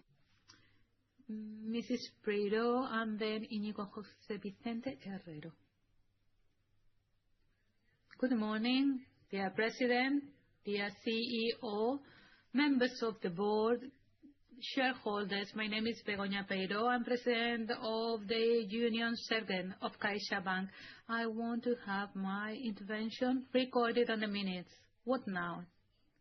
Dear gentlemen, are you going to turn your side away? We did tell you this once and again. Well, now this is the day in which your staff said enough. We have a general strike, all of us, because we can't stand it anymore. You have thousands of workers that they are not working on their computers right now. They are shouting outside because there's a strike, calling for help, and you are here just saying this wonderful profitability and celebrating dividends. Are you worried about something else apart from money? On the street, you have the reality of our entity. We are exhausted. We are so angry that we cannot do anything else. We've been for years warning you, telling you that the commercial model of CaixaBank is killing us. We have saying this in every AGM, in many other things, because the pressure that you are doing is getting our colleagues sick. And again, you are asking us to have an increase of your remuneration, which is abusive, and you are justifying it with the record results. What you are not saying that which is the origin of those results. Let me tell you, because you are really taking advantage of your staff. You are having goals and targets every 4 months, and then you are creating rankings which are humiliating for your workers, but you are aware of that. Which was your response? No response. Silence. Or you just don't care? Because you just don't care about us, the workers. Let's talk about the intensity that you are always mentioning, Mr. Cortázar. You said that if you don't work hard, you get bored. Do you think that our staff is not working hard? This is a story, this is a sentence, a quotation, which is not really good for you. You are going to increase your variable revenues in 50%, 100% in 2 years. And today you are increasing your wages in 26%. Mr. Cortázar, you can be very intense and very hard worker with your wage, but it is very difficult to keep on working so hard when you are so pressured that you cannot have a family work-life balance, and with challenges which are bigger and bigger. You are accumulating profits on the top, and the consequences are impacting those workers in the offices. Is this the recognition that you are offering to those that have made possible for CaixaBank to be a leader in the banking industry in Spain? You look like queens in your kings, like in your ivory tower, but you have forgotten where we are coming from. If Francesc Moragas, the founder of our entity, thinking about social provision and giving service to the community, if he were here today and see what this has become, honestly, he would die again. And I'm sure that he would say, Mr. Faine, Isidre, what did they do with our Caixa? What did they do with the culture of respect? What did they do with the social peace? They have changed an admired institution in a selling machine which doesn't take into account the human factor. If you are not able to lower the commercial targets, at least please increase the incentives to the workers as you are raising your own wages. Today the staff said enough. This general strike is not something isolated. This is the beginning of a conflict time if you don't really change. Is this what you really want? We are not going to be accomplices of a model that it is killing of workers in order for you to be richer.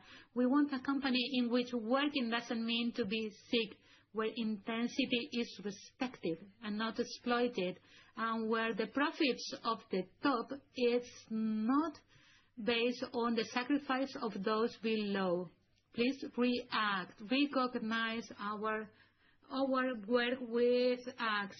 Please be transparent, because if you don't have the respect of your people, even though you are giving lots of dividend, it means that your company is breaking inside. Thank you. Tiene la palabra. I'll give the floor now to Íñigo Herrero and then Doña Raquel Ruiz Gómez. Good morning. Dear President, CEO, members of the board, shareholders, dear colleagues. I'm Íñigo Vicente. I work in CaixaBank and I am a member of Comisiones Obreras, and I work with lots of the staff who have delegated 1,700,000 shares. I want for my intervention to be on the record. We are talking here today about figures from our union. We want to talk about people. 47,000 people, all the staff of our group, all the staff of our entity, your main asset. People who have commitment, who have created, who have built this company. People that are coming in for the old company in which belonging was not a speech, but a way of understanding your work and the entity.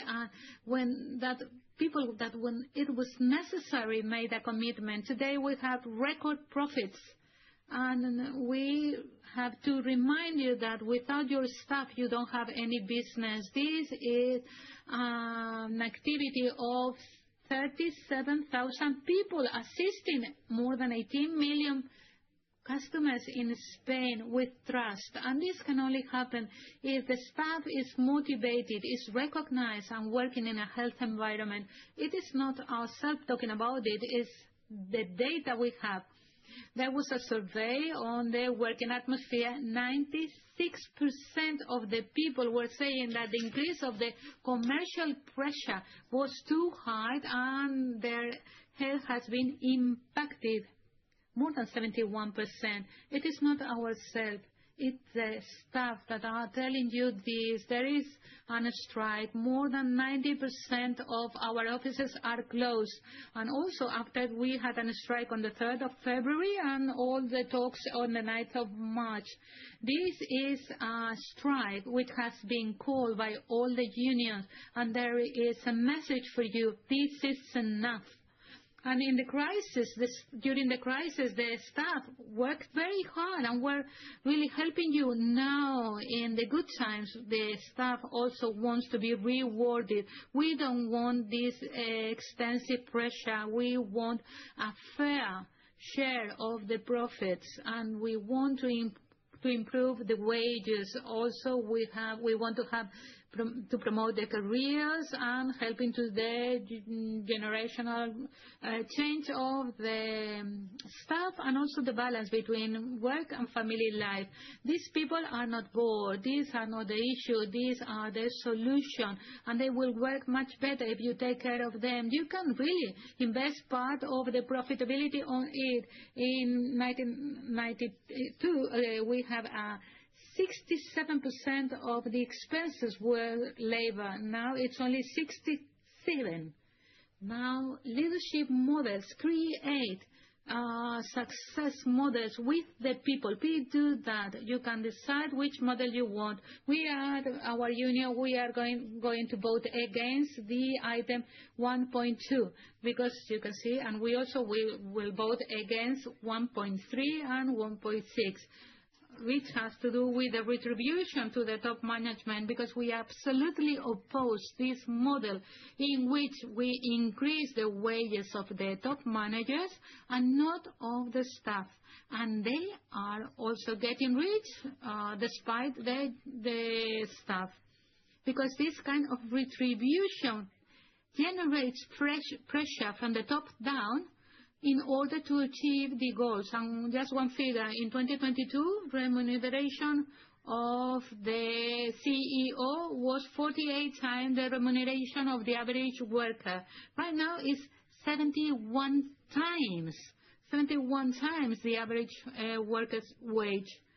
Dear President, dear CEO, dear Board, CaixaBank has history and a long journey away made by the workers, by those workers that today are on strike because they want to be respected, those workers that make CaixaBank and create its soul and its identity. Sara Cotanda last year tried to find a solution, saying that Comisiones Obreras will be on the agreement or on the strike. Today it's clear the way you chose and the consequences. This is an historical strike. We still demand some dialogues to change things. This is the right moment. Thank you. Doña Raquel Ruiz Gómez, and then Don Ángel Bartolomé Moreno. Good morning. Dear President, Mr. CEO, members of the board, shareholders, my name is Raquel Ruiz. I've been a worker in CaixaBank for more than 25 years, and I talk on behalf of the union UGT and some other shareholders. I want my intervention to be on the record. This is not a formal speech. From the UGT, we want to say something very clear. The situation cannot be maintained any longer. Our workers are really angry, are disappointed, and above all, have reached their limit. And make no mistakes, this is not only about wages, which are important, of course. This has to do with respect, with dignity, and with knowing where's the limit. Because what we are seeing here every day is very clear. No, you are not worried about the workers. You don't have any empathy, and you are not understanding that ambition has its limits. Which is the red line? The mental and physical health of the workers of this bank. So that's why today we are telling you clearly and high, stop now. No more hypocrisy, no more empty promises, no more euphemisms. Because what we are suffering, both in the offices and in the departments, has a name, and we will say it. It's abuse. We don't know if it's because due to indifference or to what, but the result is the same. People are exhausted, and the work pressure is insufferable. And this is the reality. Unfortunately, it's the reality we are living every day. Even though you don't want to see or to hear this, have you ever wondered why the people that are working in CaixaBank, we call the towers of the Diagonal Avenue Mordor? Members of the boards, don't you wonder why we have so many people on a strike today, so many offices closed?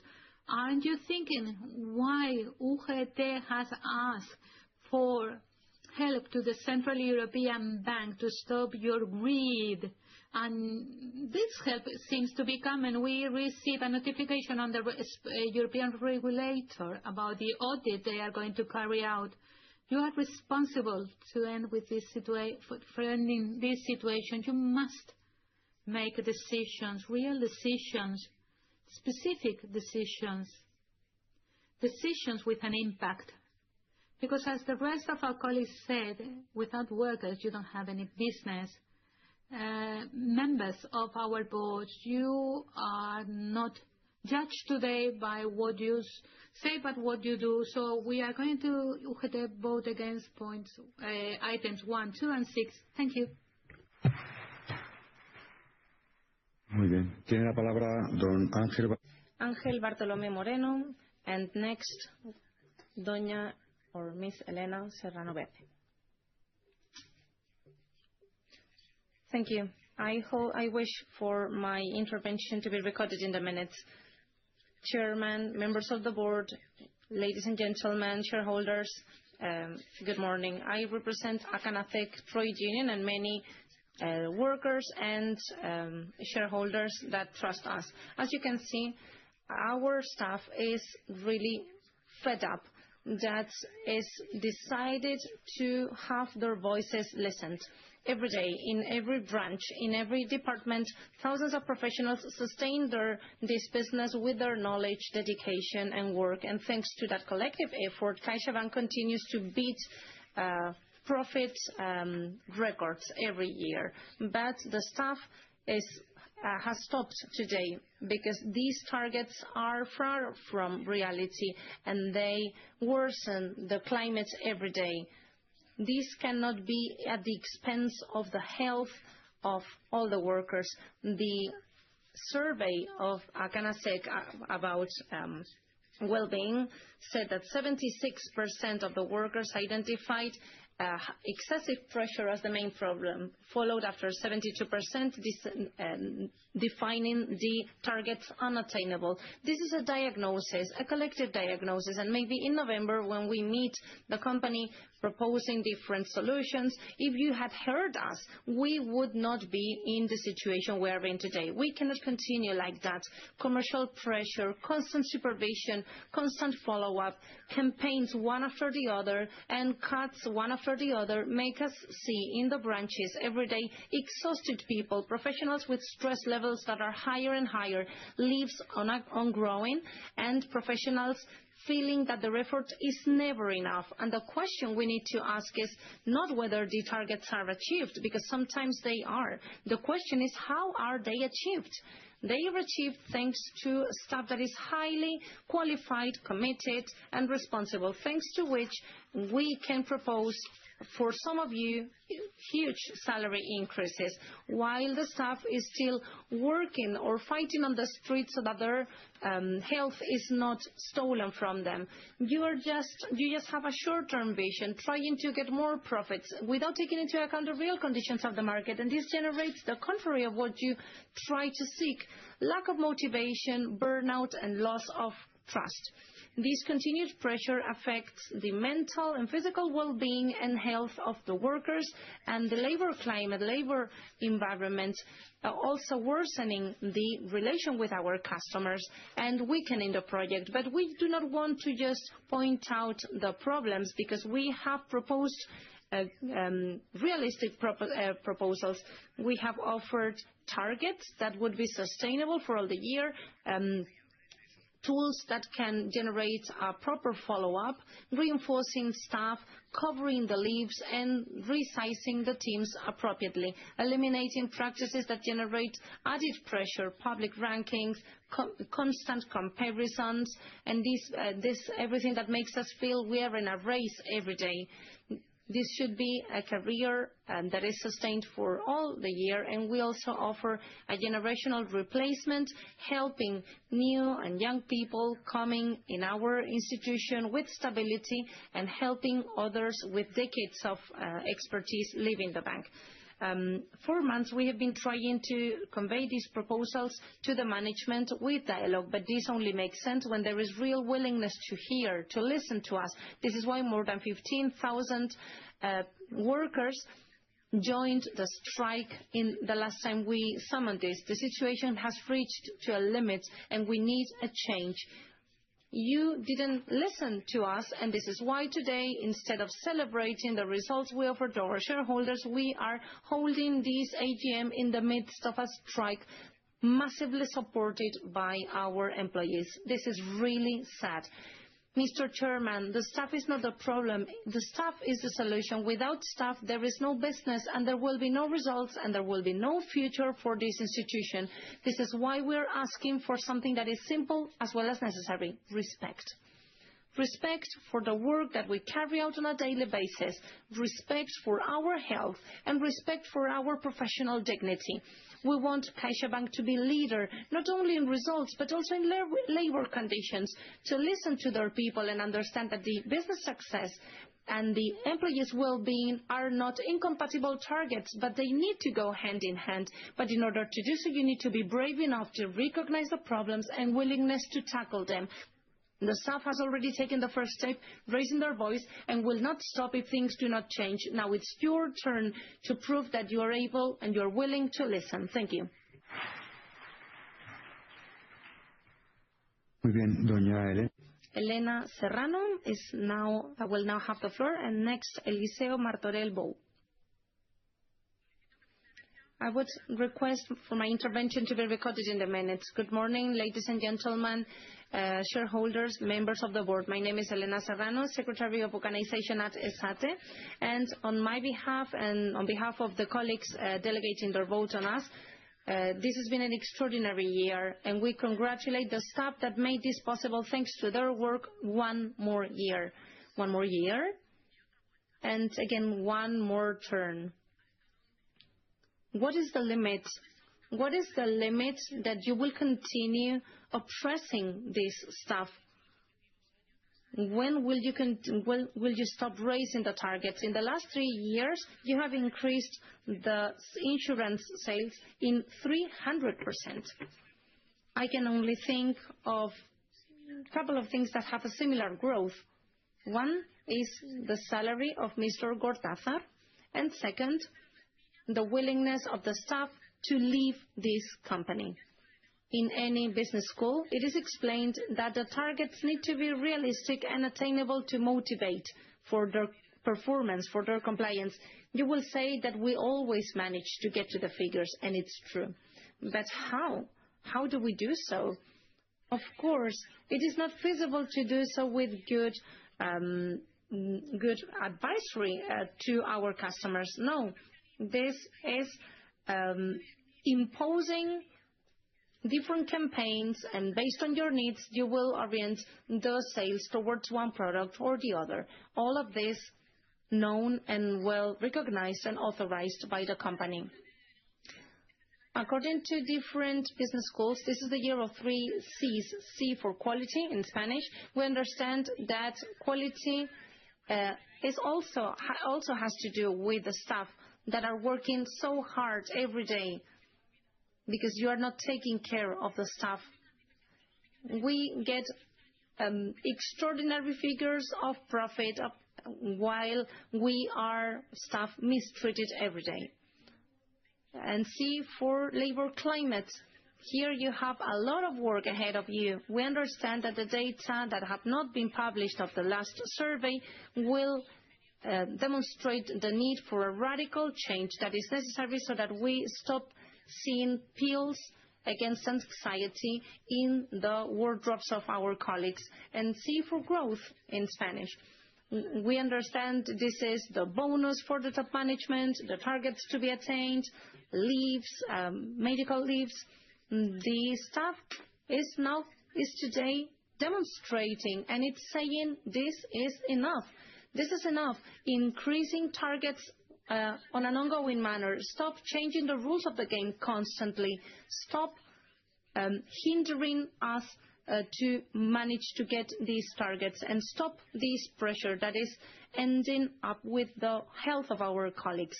And no, this is something you are not going to solve with a bonus. This is not what we are asking for. The staff is asking for a change in the forms, in the content, and in the daily work.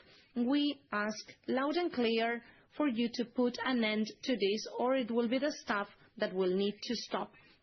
Stop creating this kind of unattainable castle because of your ambition, because you have a variable remuneration that is multiplying year after year. But of course, all of this is done for the staff not to be bored. Are you really bored? We also know how to increase the intensity of our claims.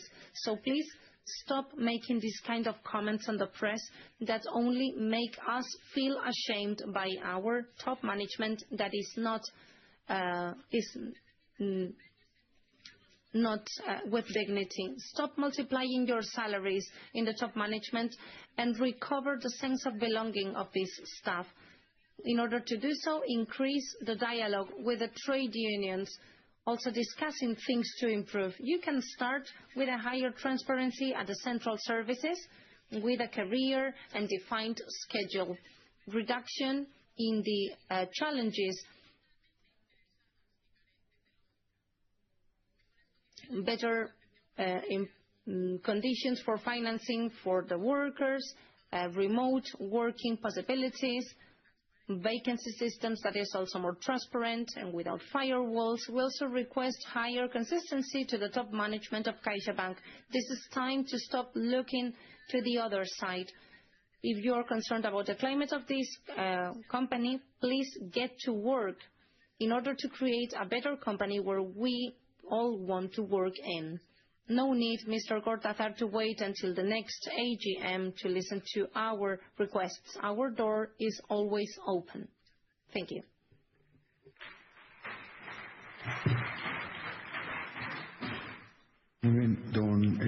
Eliseo Martorell, and next, Antonio Cano Bernet. I would request for my intervention to be recorded in the minutes. Good morning, Mr. Cortázar. My name is Eliseo Martorell, representing STOP, which is a trade union for CaixaBank workers. Since 2024, your bonus has been increased by 120%. This is obscene, Mr. Cortázar. When you say when you work not very intensely, you get bored. This is a great sentence. You do not see the impossible targets and threats if you do not sell products that the customer do not want, or charging 40% less than your colleague next to you. For us, pressure is not sport. It is a chronic illness paid with Lexatine.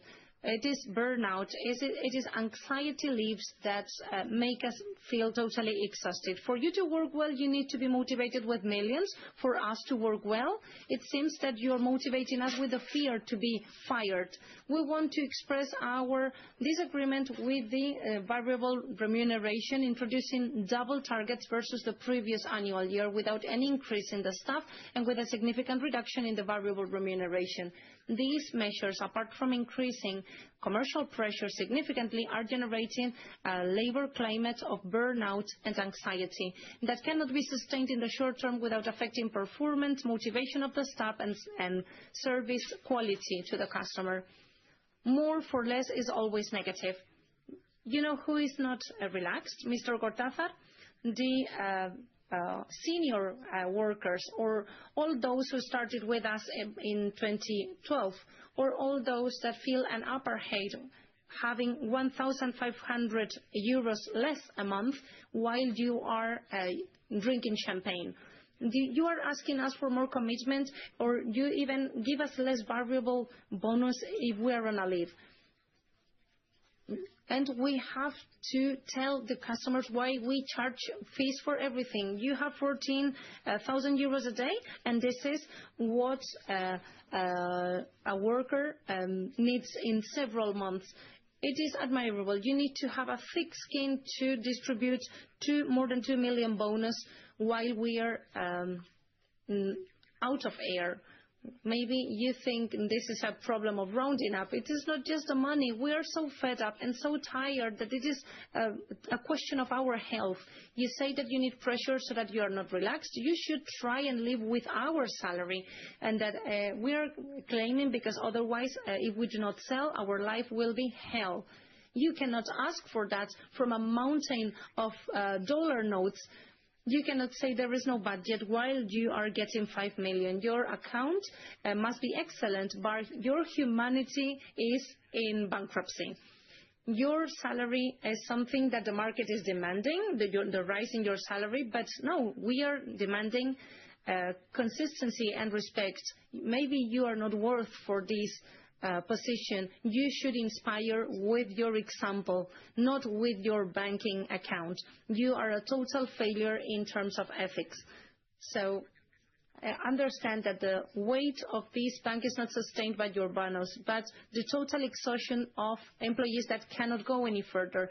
I hope you can sleep well, because your management doesn't allow us to sleep. As my colleagues said, you can come with us and work with us on a daily basis. That's something that joins all of us. Commercial pressure does not distinguish by function or by origin. Every day, every second, we need to prove that we are at the level of CaixaBank. And this is something you are not valuing. You make us ill. This is why we are all united in this war. Thank you so much. Or not.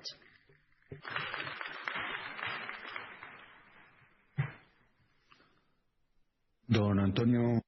Antonio Cano Bernet. And next, Juan Mayor Bolso. Thank you, Mr. Secretary. I would like for our intervention to be recorded in the minutes. Ladies and gentlemen, shareholders, members of the Board of Directors, and CEO and Chairman, good morning. I speak on my behalf and representing the members of the Savings Union in Catalonia. We are here not to just give a speech, but to speak about reality. And the reality is that in the last 10 years, the life of the workers in this institution is harder and harder, while the results of the institution have grown. We work at CaixaBank with great effort and labor stability, because we aspire to have a differential professional future. We want to create a decent life career, and this is sinking gradually.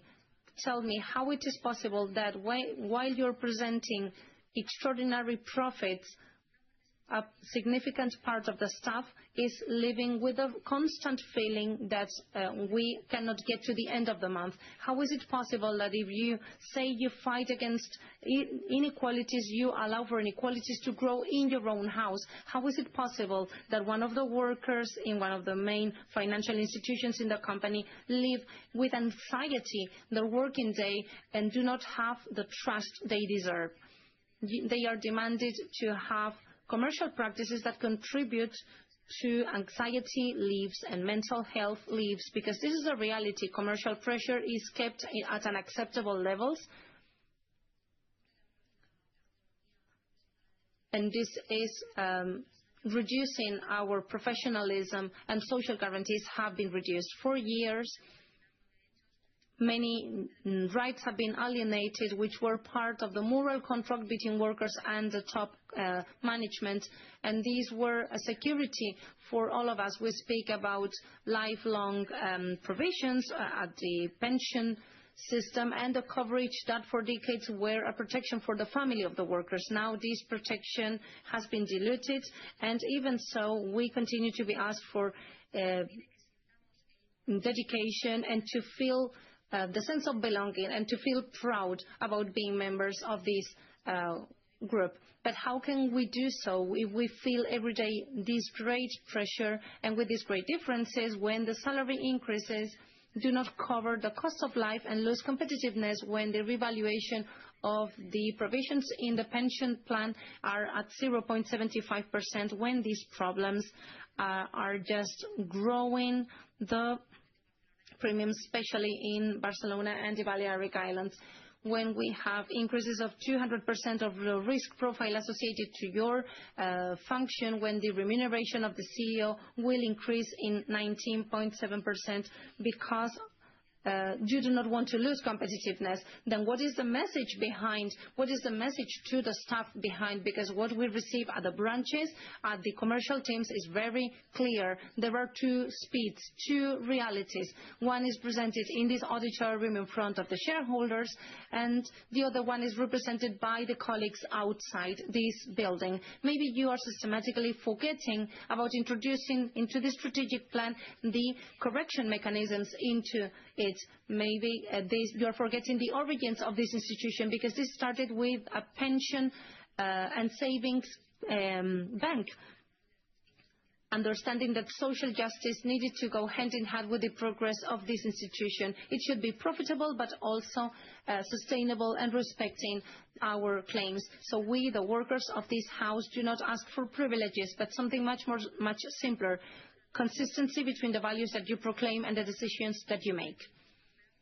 We want to recover salaries and provisions that should have never been reduced, and we would like to access to housing, and we want to have consistency with your values, with your history, and this is why we request for the headquarters to come back to Catalonia, and we also ask for respect to the staff facing every day the customers, for the professionals that made this institution grow to the point where it is now, because without this staff, this bank would be nothing. Algorithms do not generate confidence, and dividends do not assist or give service to the customers. And if you want to continue speaking about value, social commitment, etc., you need to start inside your house, because the fight against inequalities do not start in advertising. They start here, respecting your workers, all those that today stop and fight for their future and that of CaixaBank. To all the people who have given their trust and delegated their vote on us, thank you.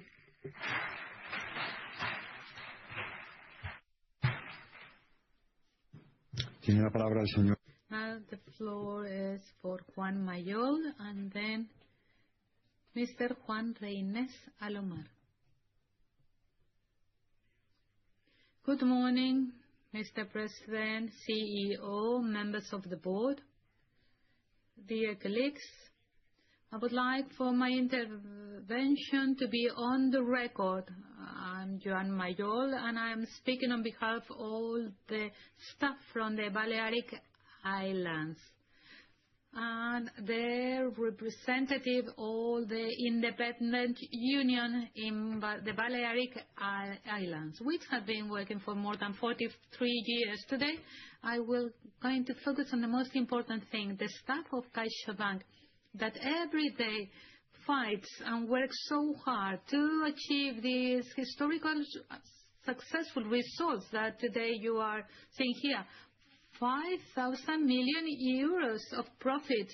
Without the staff, there's no profit because we generate this money. Because while remuneration on the top has been increased so much, we have only an increase of 3%. Mr. Cortázar, in 2025, you received 4.5 million euros, and today you are telling us to approve an increase of 20% of that amount. I mean, this is hurtful for the whole staff. And beyond that, to those colleagues that are coming from Bankia, remember, in 2021, we were asked to make an effort to avoid unvolunteered fire of. And you said that we were adopting rational wages little by little, and we accepted it. But after the wonderful results, year after year, proved that when we wanted to get rid of this progressive measure, this was justified because these results have not been just due to the economy, but these have been due to the hard work of the staff. And what did the company?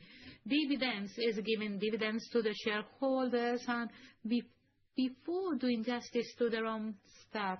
That's why we are achieving the end of the stage of the progressive adaptation too late and too badly. And also, you are saying that we all are go in the same boat. We are all rowing in the same direction. Yes, well, we are all there. You have the increase of your wages, you have the dividend, and we, the staff, the workers, are down there at the rowing, being the driving engine of this boat. So we are all of us in the same boat, but in a very different situation. And you are telling us, faster, faster. Your goals are unattainable. With now a quarterly report, which is ignoring the reality of our economy, because as you know, we depend on tourism in the Balearic Islands. So during the first quarter of the year, it's a miracle to achieve the targets that you set. Are you aware that this pressure, this excessive pressure is making your staff sick? There is this rhythm that you are imposing from your offices. The staff can't take it any longer. Enough. We cannot follow this rhythm. It is difficult to understand it. We have colleagues with lots of experience, and the only thing to live on leaving the company is not a lack of commitment. It's the pressure, the commercial pressure. There's a following up every day, and there's sent what do you have for today? If you have the time, why aren't you not selling more? What would you do tomorrow to recover the sales that you didn't do today? You are saying that you need intensity, but make no mistake.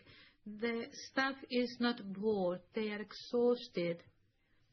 And you know, so SIB will vote against the item 6 on the agenda. And let me tell you 3 very clear things. Fair redistribution of profits. It's not fair that the workers have 3% only for the workers and 20% for you. Secondly, immediate reduction of the commercial pressure and targets. Third, respect for the health of our staff. We are not machines. We are not AI. We are just people. So, despite all this, the SIP really with will to find solutions to the current problems of the staff.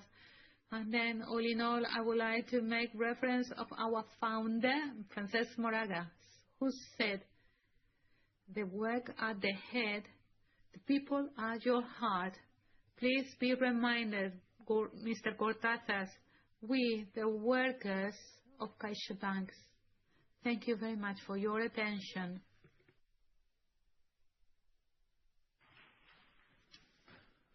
Muy bien. Now the floor is for Juan Reynés and then Ignacio Casado Cerver. Good morning. I want to have my intervention on the records. I'm John Reynés, General Secretary of the Union of the Balearic Islands, with 25% of representation. Despite this, the President didn't invite us to this general meeting and to other meetings. That's why. Well, we cannot understand why are you inviting some of them and not all of us, all of the unions, because for some of them they are paying for their travel expenses. We didn't receive a response. Today we are coming with our right because we are shareholders of CaixaBank and we are representing those shareholders who have trusted us and thank us. You are despising our unions and you are despising our workers as well.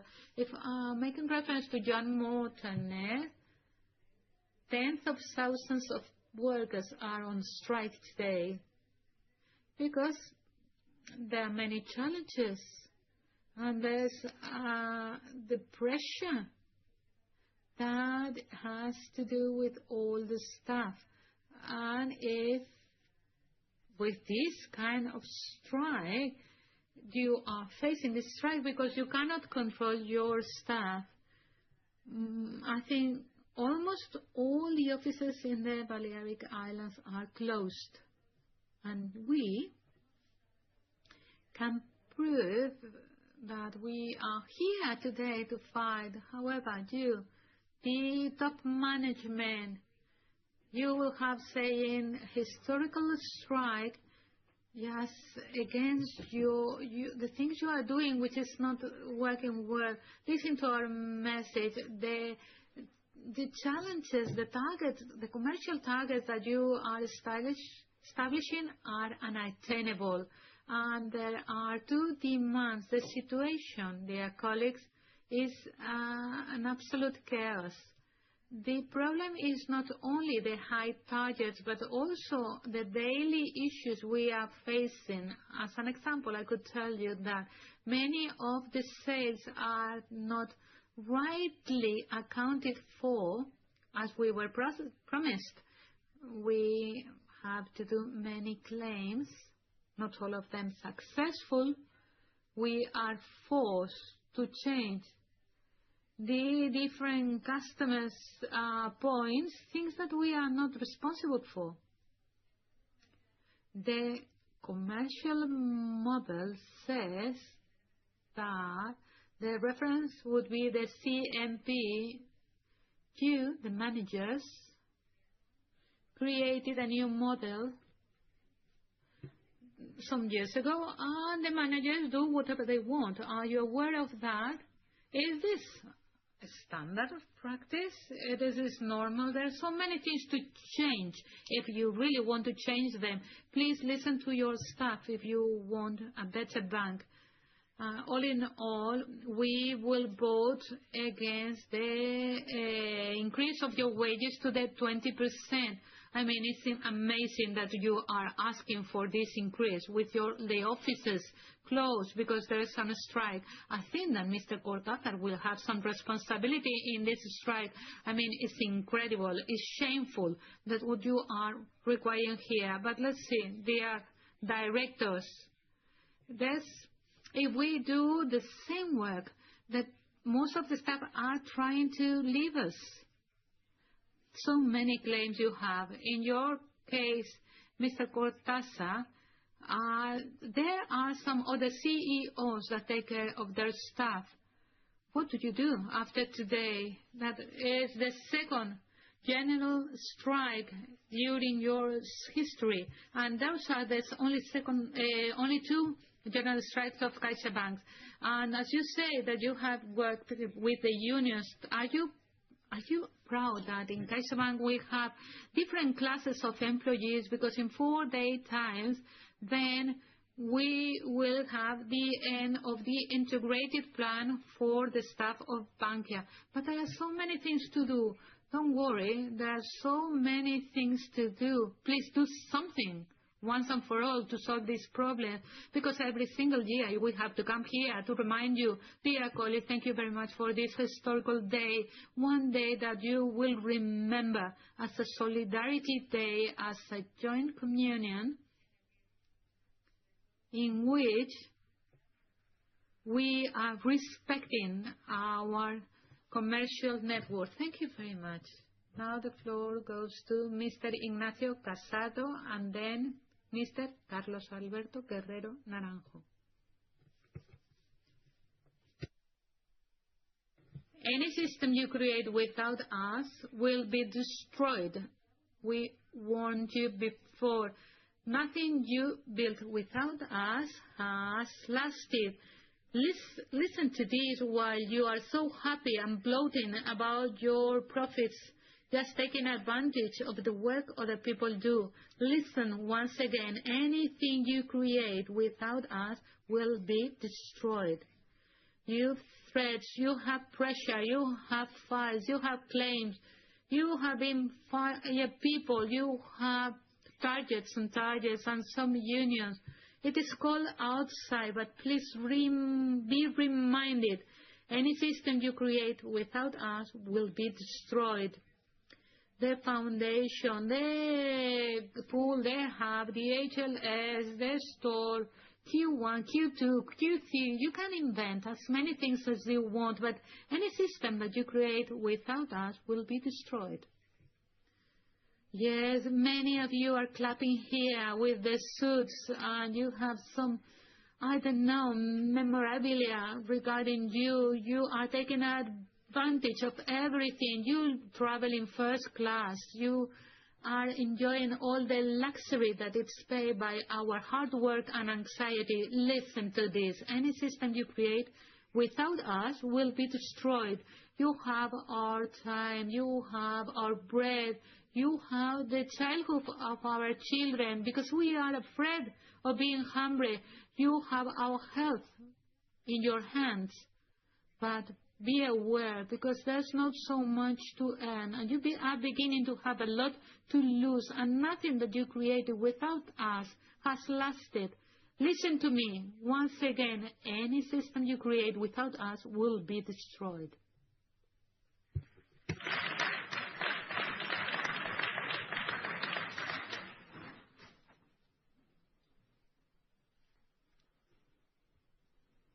Tiene la palabra el señor Carlos Alberto Guerrero. Now the floor to Carlos Alberto Guerrero Naranjo and Mrs. María de Yagur Canellas. Good morning. I would like for my intervention to be on the record.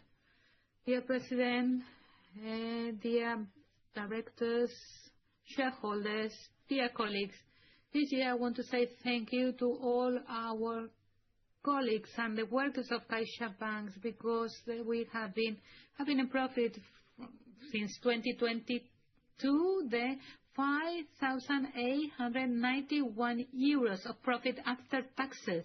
We have quadruple profit. The shares in 2020 was 1.70. Today, 10 euros. That is 6 times more. These good results show that we are in the good track and the success of Bankia. In 1 year, we have duplicated our profits. However, since 2026, we won't have the base wages of all the people that were working in Bankia. I mean, this is an economical success. This is a professional success. All the staff had been adapting very well to the new reality. All the workers are working very well. We are rowing together in order to achieve the different targets that have been set out every day, every single year. But the success, the economic success of these years has not been translated into the retribution and social rights of the workers. Homologation, which would be pairing the wages of Bankia to CaixaBank. Yes, we are a listed company, but we are a social company that should embrace the European principle of same salary for the same work, because the situation really could be improved. We had amortized the merging of Bankia so many years ago, and then we need to make the different wages equal. It's taken us 5 years, and the staff is rowing and rowing in this boat. We are moving. And then there are millions of profits in the last years, and we are not seeing solution. There are so many examples. Like, for instance, there's a different percentage to the pension funds, and also differences which are huge in death or in sick leaves for the workers. This is not fair. I finish saying thank you again to all the staff for their professionality and the working group. Without them, we couldn't be facing these successful results of today. Thank you. Tiene la palabra la señora Bagur y a continuación. Now, Mrs. Bagur and then José Javier Pérez Martínez Bagur. Mrs. Bagur, good morning. I want for my intervention to be on the record. Ladies and gentlemen, shareholders, members of the board, President, I am Maria de Yuc, and I am here on behalf of the company Banca Armada, Armed Bank. I'm representing the shareholders with a total of 37,664 shares. There is a genocide in Gaza. They are dropping bombs equivalent to 5 atom bombs like the ones of Hiroshima on a population of 2 million people concentrated in 20 square meters that lives under the military for decades. More than 70,000 Palestinians are dead, among them more than 1,300 health carers, and also many dead from the UN nations, the United Nations, and many journalists. And this is only in Gaza. In Cisjordania, we also have the military occupation, the illegal settlements, and the killings of the Israeli settlers. We are watching a genocide. It is broadcasted in the social media and the TV. This genocide is being researched by the International Court of Justice, and they say that there are evidence in order to arrest both the President and the Ministry of the Defense. A representative of the UN says that we are facing a genocide right now. Israel and the USA are bringing the war to the whole region, all creating terrible consequences for the people and the region, and they did it on their own against the basic international law.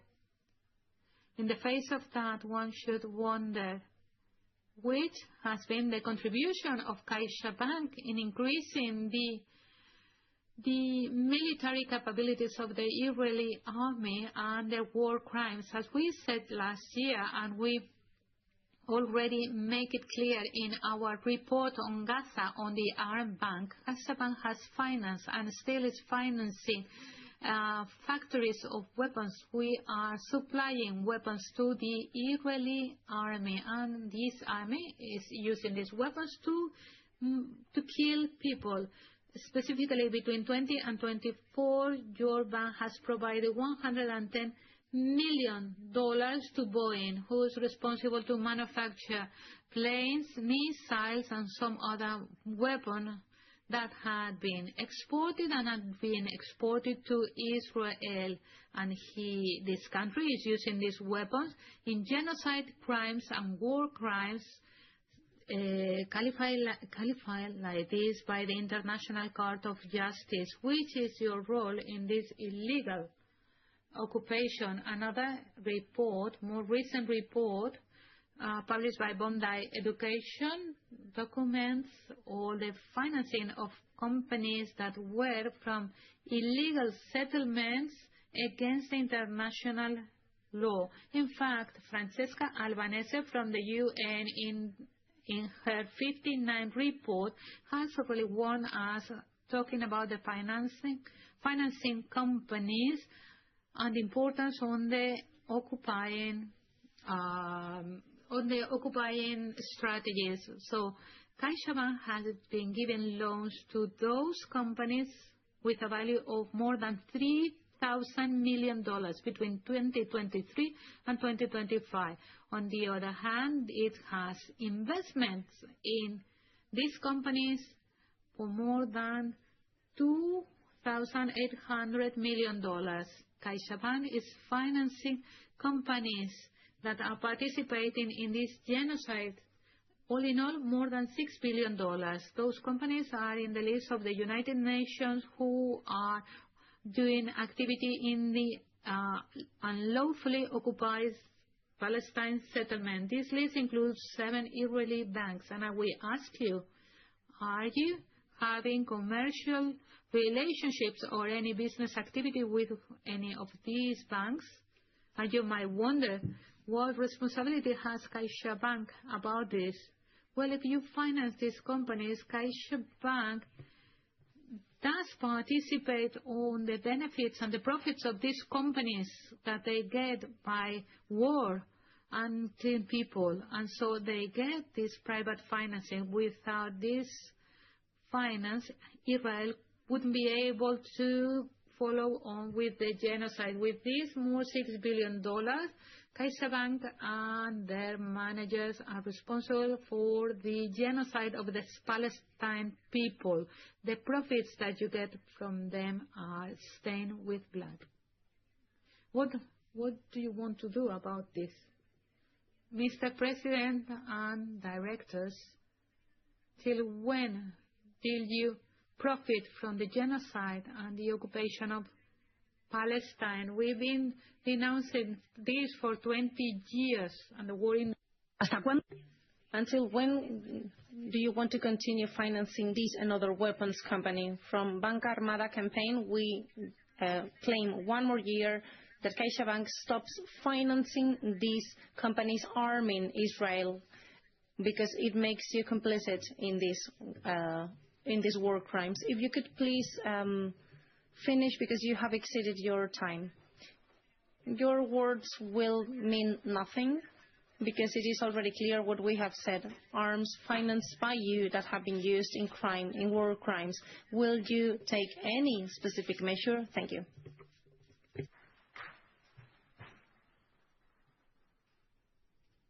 Don Javier Pérez Martínez Garona. Jaime Pérez Martínez Garona has the floor. I would like for my intervention to be included in the minutes. My name, I am speaking on behalf of Banca Armada, representing 16 shareholders that have delegated 37,664 shares. We have to claim again about the situation of CaixaBank and other weapons companies, because you are contributing to the escalation of the arms race in Europe and in the rest of the world, with serious events such as the genocide and the occupation of the Palestinian people. The defense budget has reached unprecedented levels. In 2024, the world budget was more than 2.7 million euros.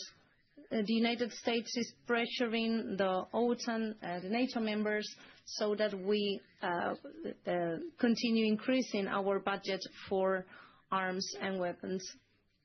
They start wars, they attack sovereign states, generating tensions and disruptions in economic effects. In Europe, maybe defending the strategic independence are doubling or multiplying the defense budget to have new armament systems. One more year after the announcement of Rearm Europe of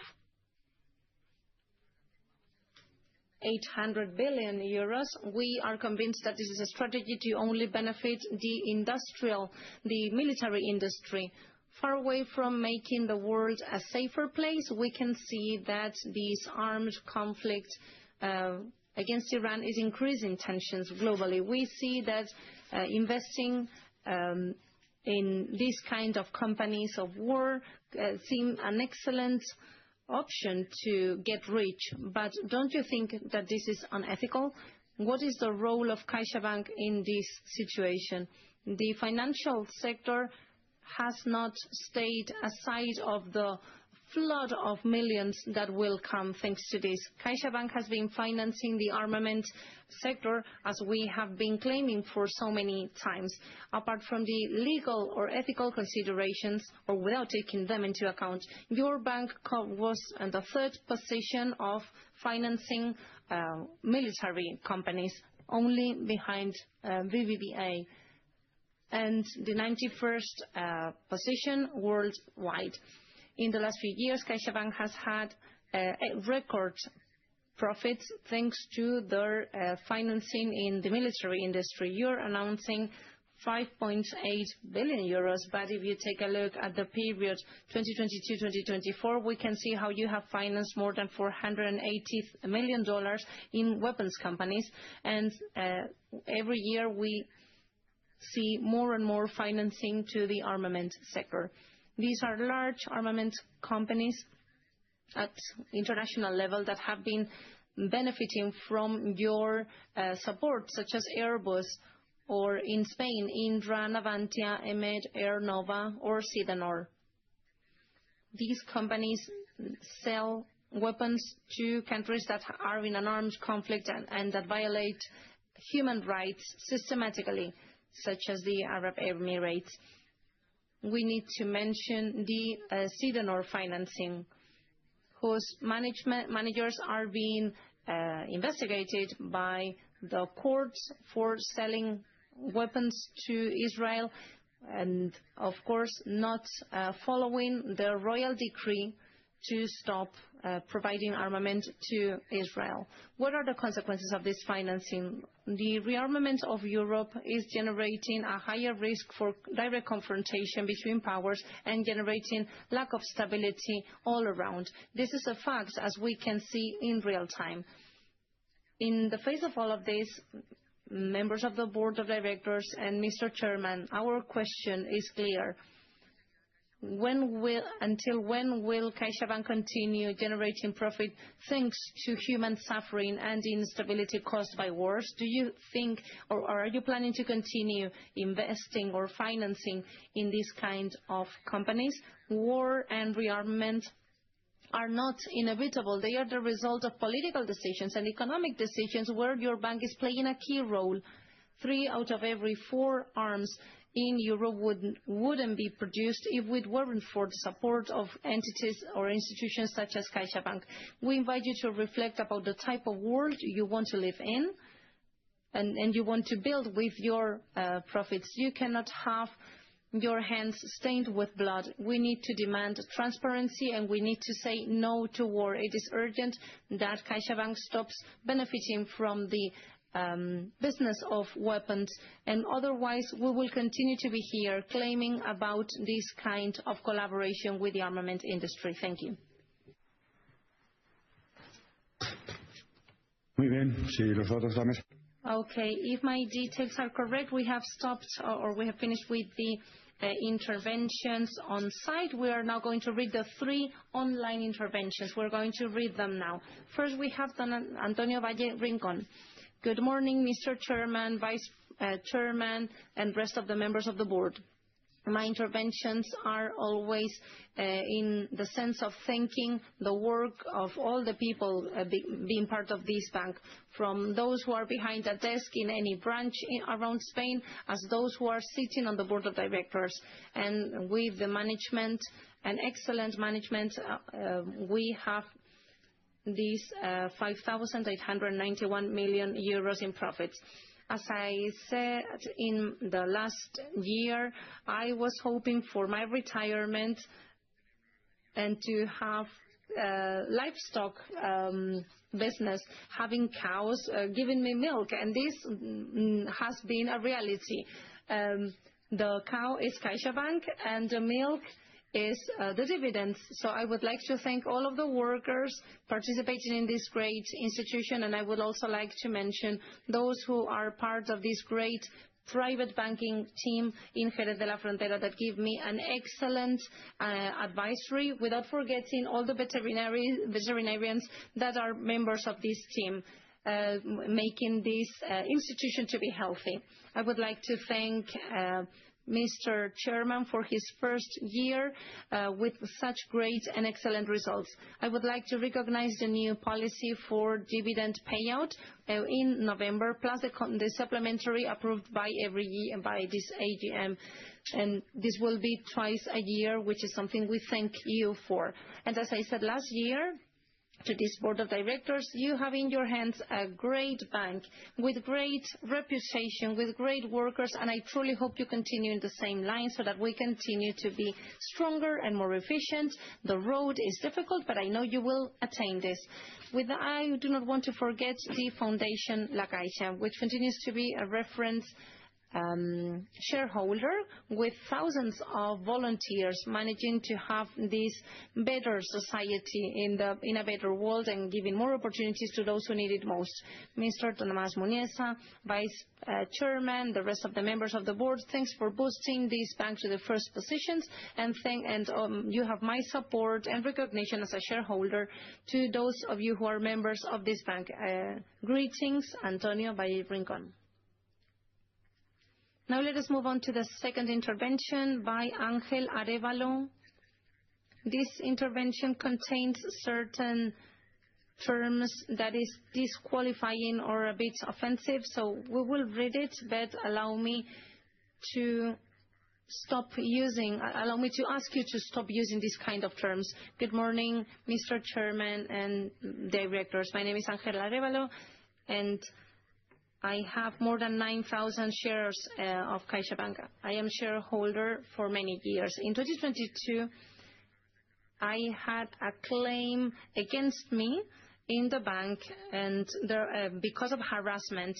In this proceeding, there were 6 people that were wild against me. As a consequence of lack of the irregularities, I was fired from the bank in 2022. The justice in the courts in Spain said that there was no harassment, but the harassment protocol says that this needs to be filed in and punished for these bad faith claims. And I will kindly ask for this person to be fired. She is a bad professional and she is not working professionally, and she is a bad colleague.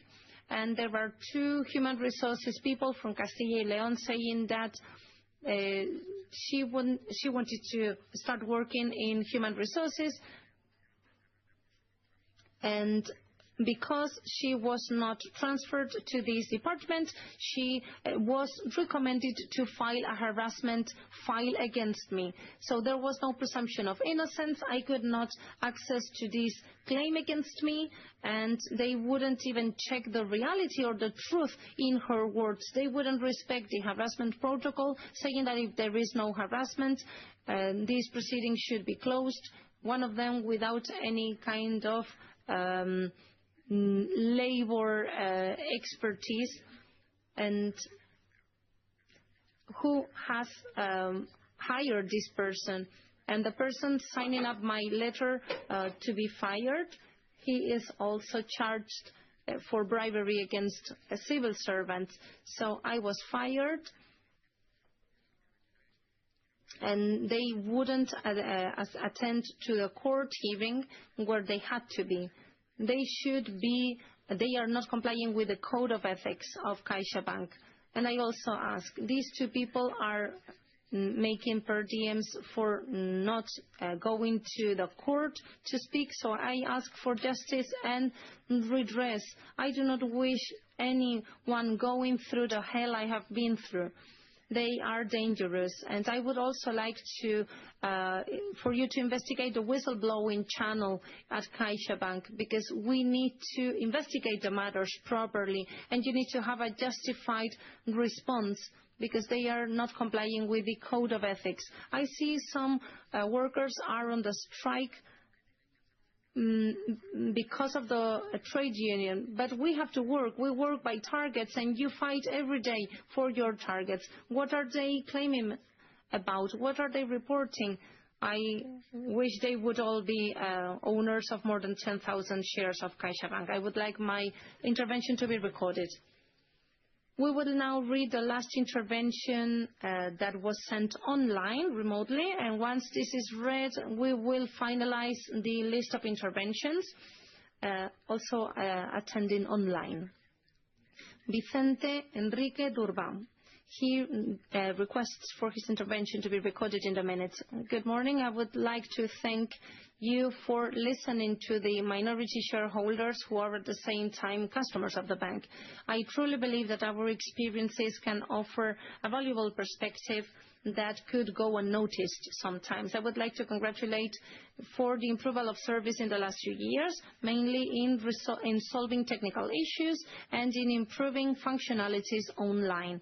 In this line, I consider that all the operations should be done through the website and the application, so that we reduce the workload of the employees. Based on the experience from other countries, I consider that we should also be able to ask for an appointment on the ATMs and on the website, even for that same day, and so that the fact that they can choose the person providing the service.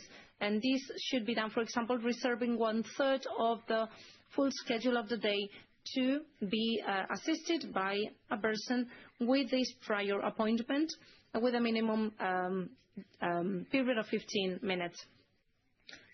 Now, the ATMs should also be replaced by other higher speed devices. This would help us saving maintenance cost and the attention by the workers. Now there are many, and even if they are slow and also not very agile. In the changing times where we are in with geopolitical problems, the progress of AI and more informed customers, this institution should think about its investment services. We should facilitate investment services that are simpler and more effective. The current broker generates very high fees that should be reviewed in order for it to be accessible to non-professional customers. In this same line, in the future, I would like to mention added services to cards, especially to travel, such as services, eSIM services, or VIP rooms access. It seems you are progressing, but we need to take into account that these services will make a difference for young people to stay in their bank or to leave to others that offer more for less. CaixaBank needs to find a balance to continue offering advantages with ATM and people in the branch, which is essential for certain services, for a mortgage, for example, but complementing with the rest of services I mentioned. Regarding the news on the strikes and the stress for the workers because of the commercial tensions, this is very concerning, and they should be solved. This generates psychosocial risks and a bad climate, so we cannot have a bad bank. We cannot afford that. We need to be excellent in the treatment to our workers, and we need to find a cost-benefit balance, and workers well treated is the best guarantee for success. I trust the potential of CaixaBank if we manage to join agile technology, competitive offer, retaining younger generations, and treating our workers well. We will consolidate our leadership for many years. Thank you, Vicente Enrique Fuentes Durban. En este momento, At this point, we take the interventions as finished, either those present here in the room or also those remotely. We now continue to reply to these different interventions without prejudice of the interventions that, as we said before, will be replied in writing in the following next 7 days. First of all, I would like to answer Navarro and Barrachina. Gonzalo, yes, you have the floor. Respecto a las Well, regarding the ICAI intervention, some comments. First of all, you said that the increase of revenue on services, as I said in my speech, there's been an increase of 5.4%, but recurrent bank intervention has been diminishing more than 4%. That's why this is not true. So would you say it's not true? Regarding claim, CaixaBank, of course, has more claims at the Bank of Spain because we have many customers. We are the leader in 2024. We received 2,504 as it was published in the management report, and not 2,000 that you say. This is also not 12,000 as you say. The Bank of Spain compares the number of claims comparing it with market share, and we have less claims if you compare it with our market share. That doesn't mean that we are not working to improve our service to our customers in order to have a better service.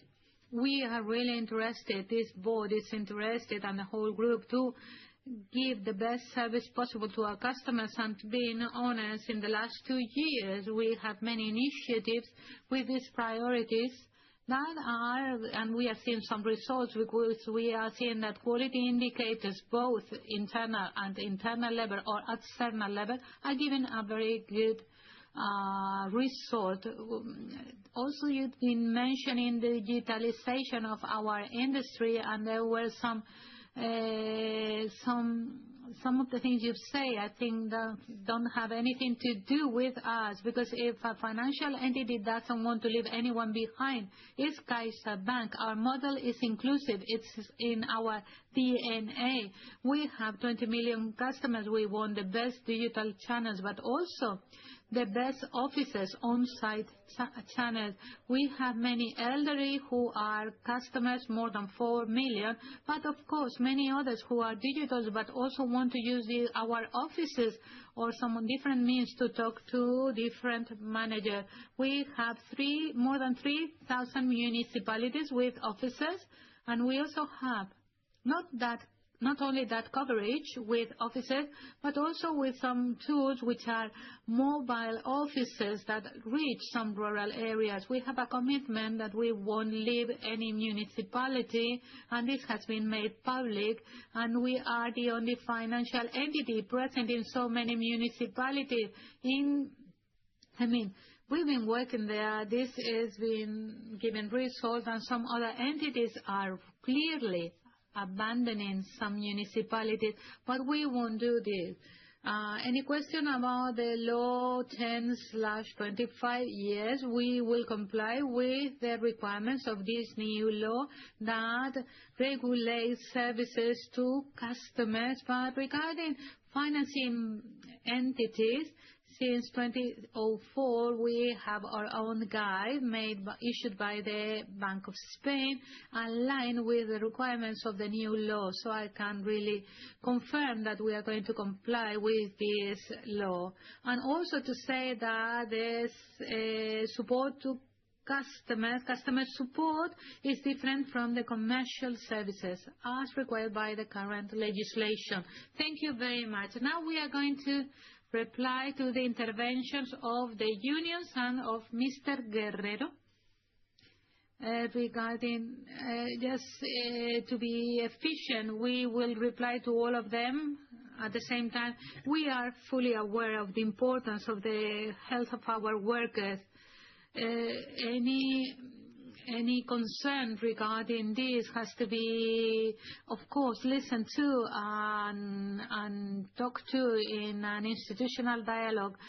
Although our CEO will give you specific replies, let me give you some general points. As I said in my initial intervention, CaixaBank has an incredible and committed staff. Our way of work is based on respect, dialogue, and recognition of the value that everyone contributes with to our company. I want to be very clear about another topic.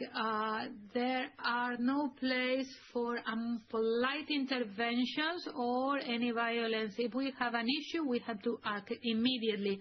But we are working in a very competitive environment, and we have to be very demanding as a leader institution.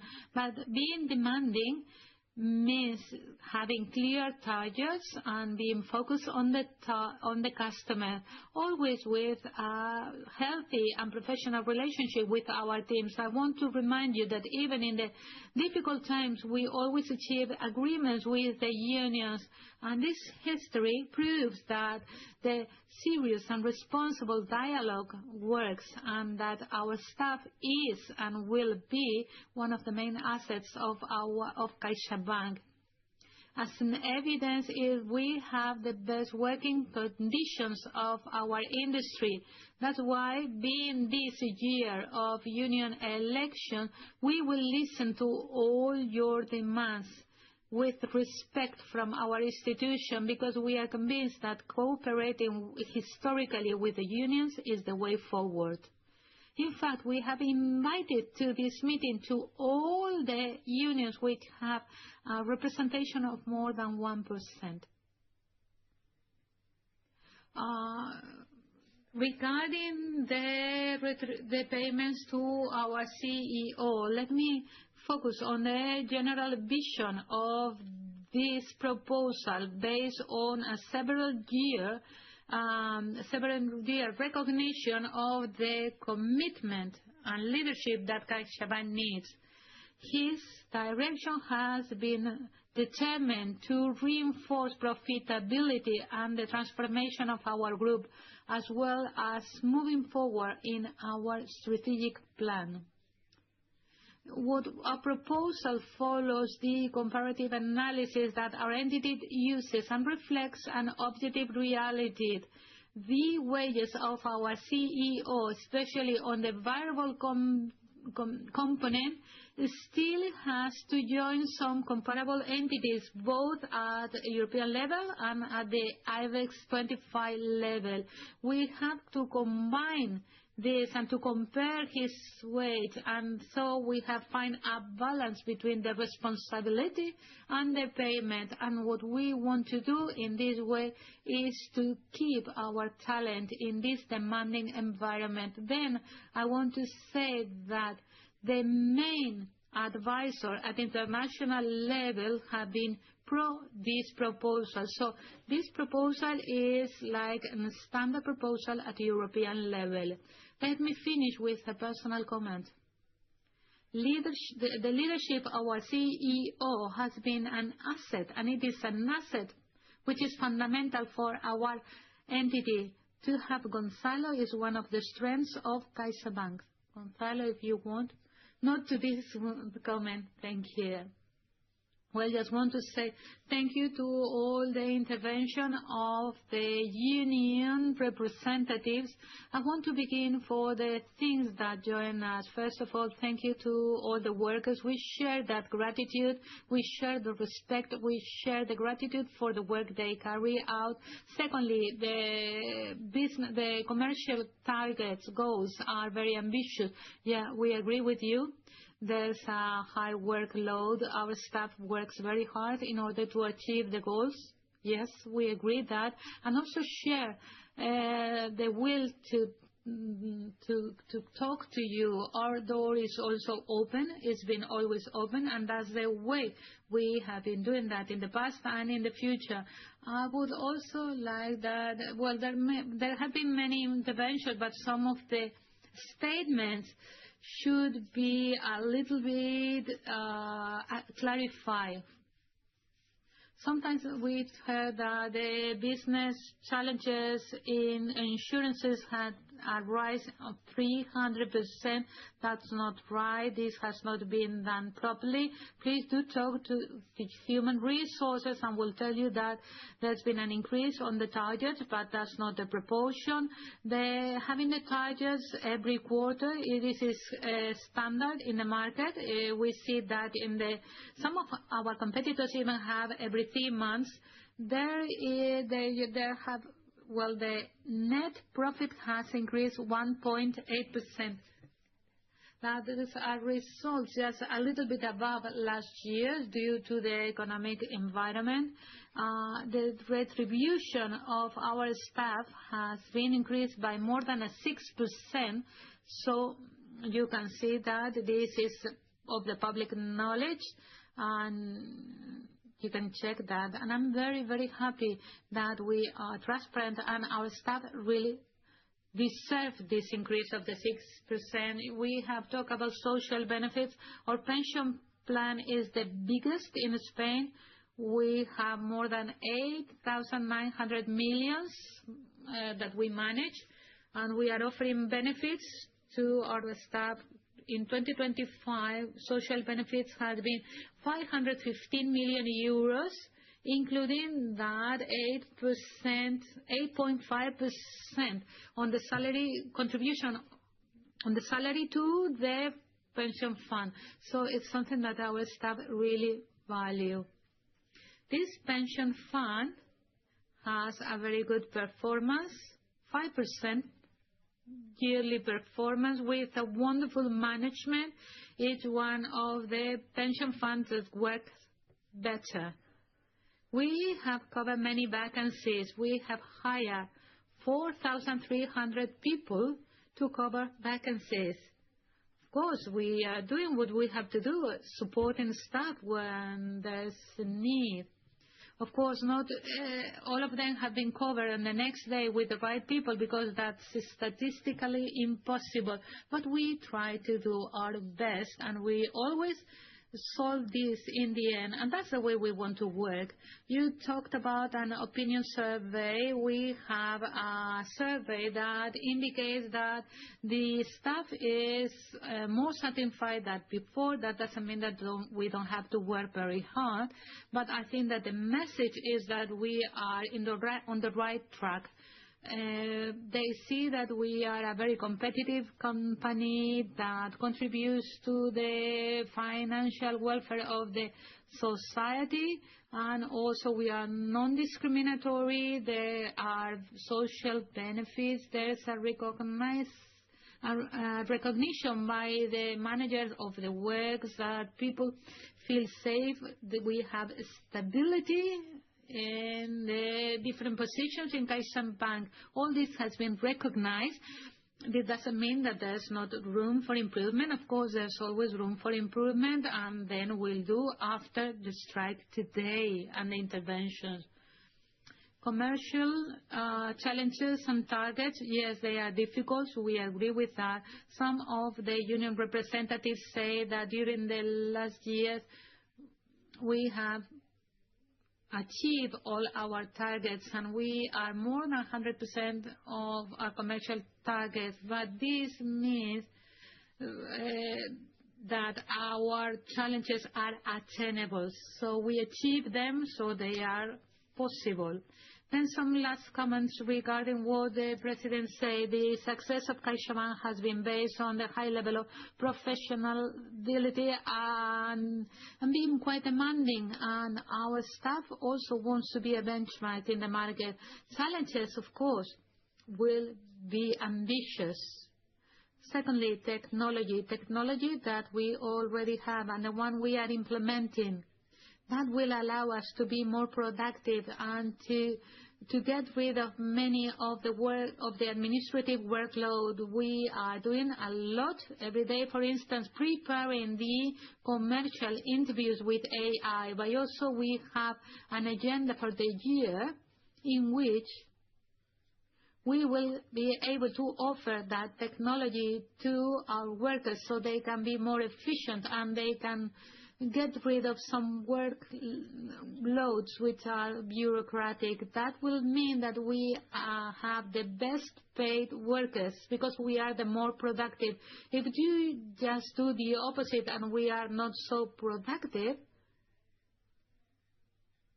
this will mean in the long term is that we are not so productive, is that we will not have the competitive advantage in face of the new stakeholders in our industry which have less costs and expenses.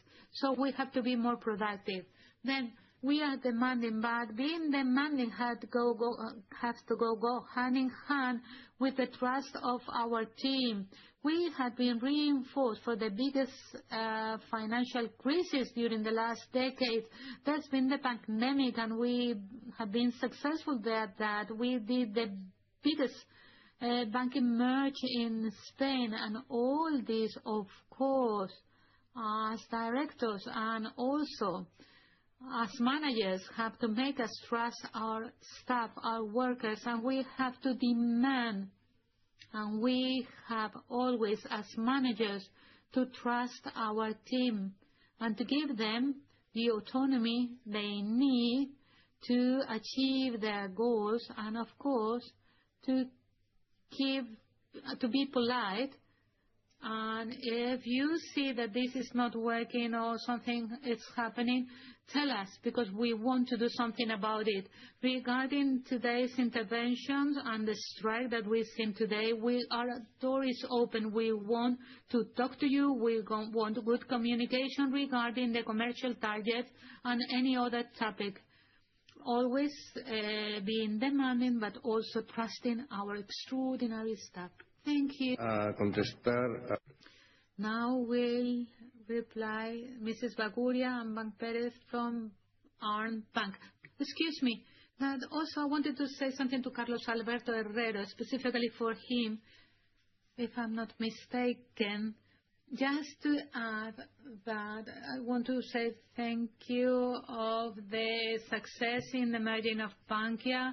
You have been mentioning pairing the same condition from Bankia and CaixaBank. We have a commitment with that. We have always paired the condition of all the workers. Yes, it is not even demand required by the labor regulation. Well, like we did some years ago, and we agreed to do that, and we are really doing that, and the end term is on April 2026, so this is something which is already solved following the initial agreement.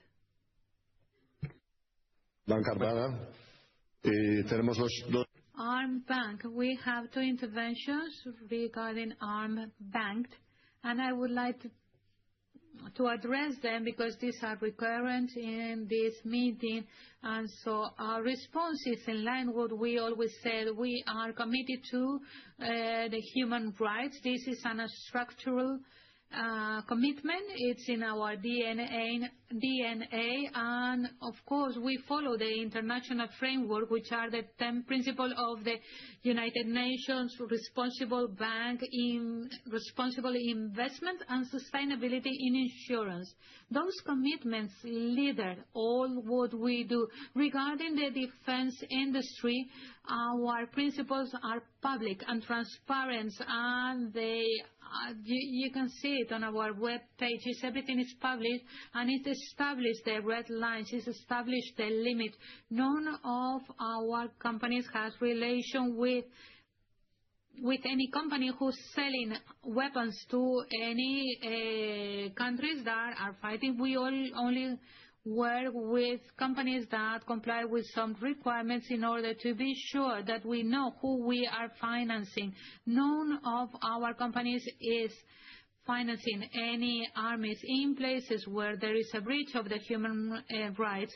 Gaza has been mentioned. I do share my concern about this topic and my sympathies and my best wishes for the people of Gaza, so they can forget about the tragedy that they are living. What I can say is that the whole of the funding of CaixaBank strictly complies with all the requirements and principles I mentioned, and of course we comply with the law, with the sanctions established by the national authorities, the Spanish government, and all the monitoring processes that we follow. We also have to be realistic. The geopolitical context has changed and there's uncertainty in the future, and security and safety is of principal concern for Europe and for the state members, and we have to reinforce it. And the financing industry in Europe, and we of course have to contribute to these needs that Europe is showing, and of course following all the requirements and respecting all the human rights. But obviously from the financing industry we have to help the agenda on security of Europe and Spain. I would now like to reply Mr. Valle. Mr. Valle, thank you so much for your intervention and for the recognition words that you have conveyed to us.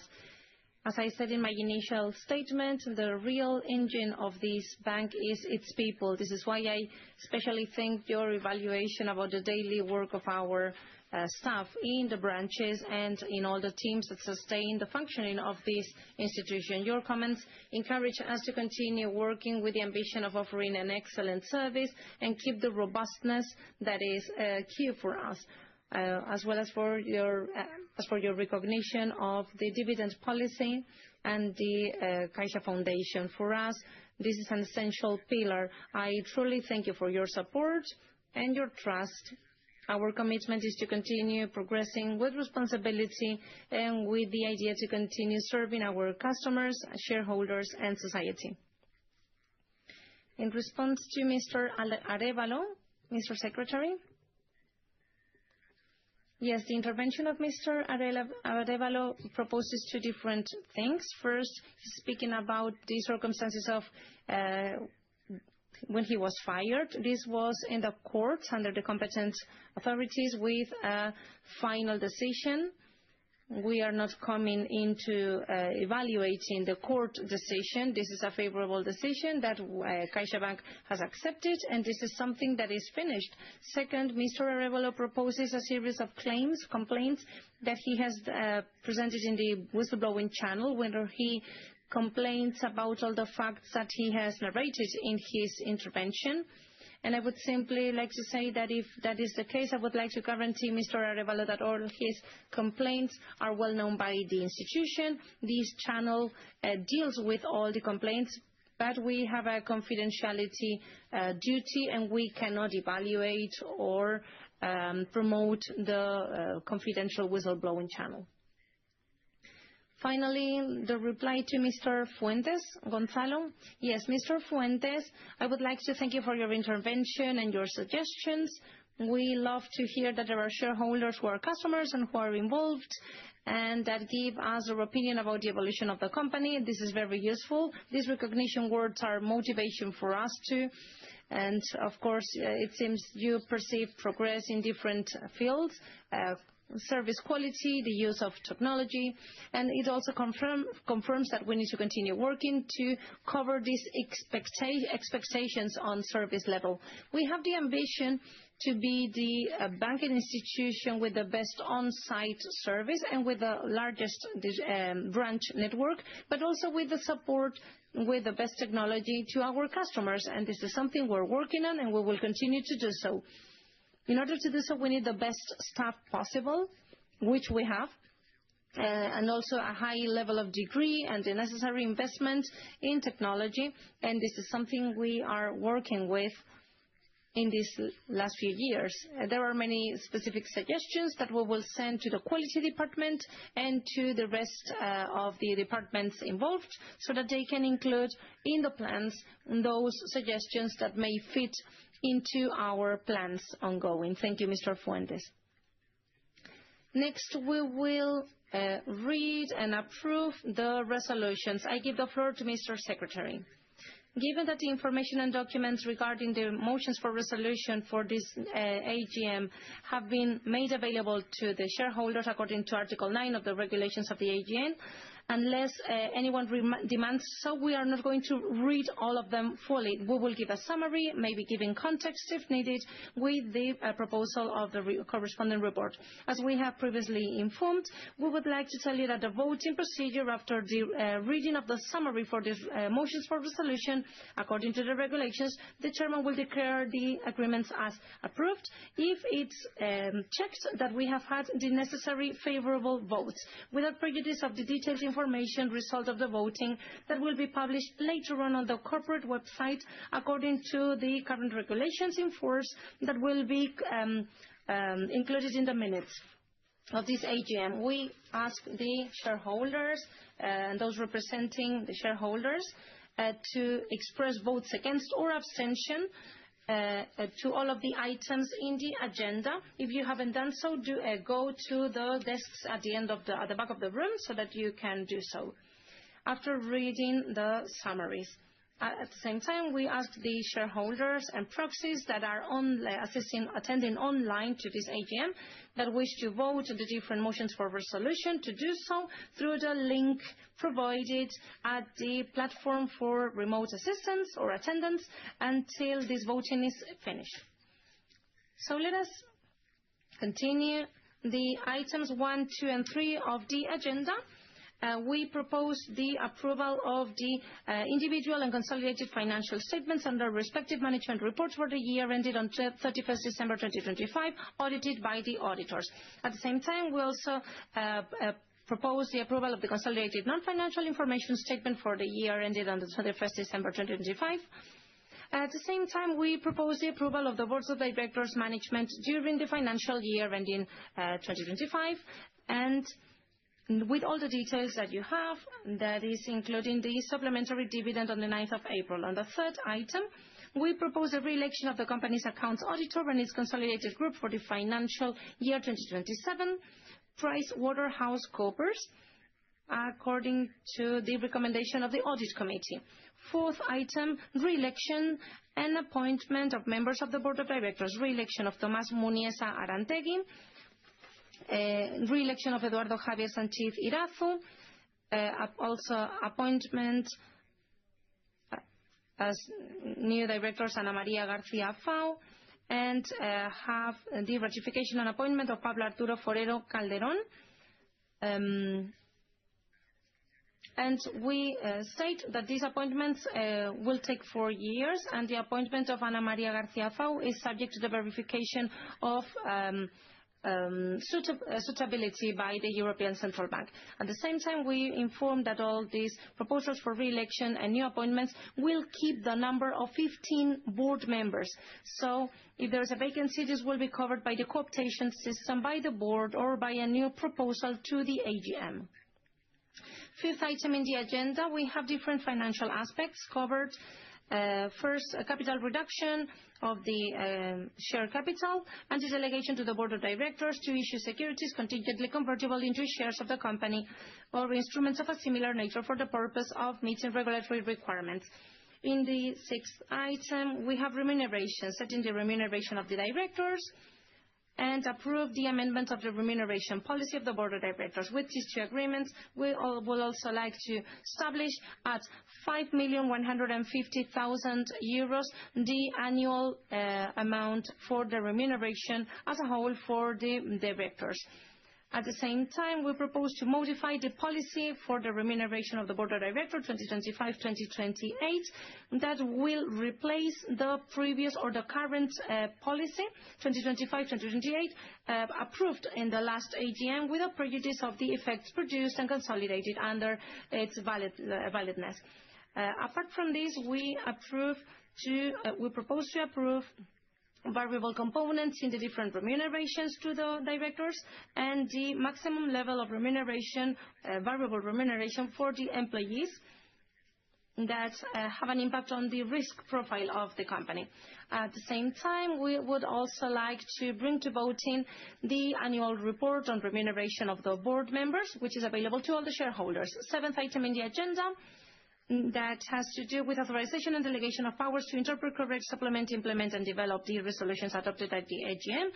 And the last one is just a consultative item, which is about the communication of the report of the Board of Directors for the purposes of the Article 511 of the Spanish Companies Act, which will have convertible shares for 500 million euros.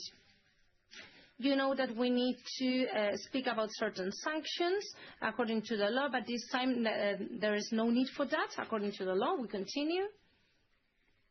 To finish the voting, we kindly ask shareholders and proxies to vote against or abstain if you haven't done so. This is at the back of the room so that we can count all the votes.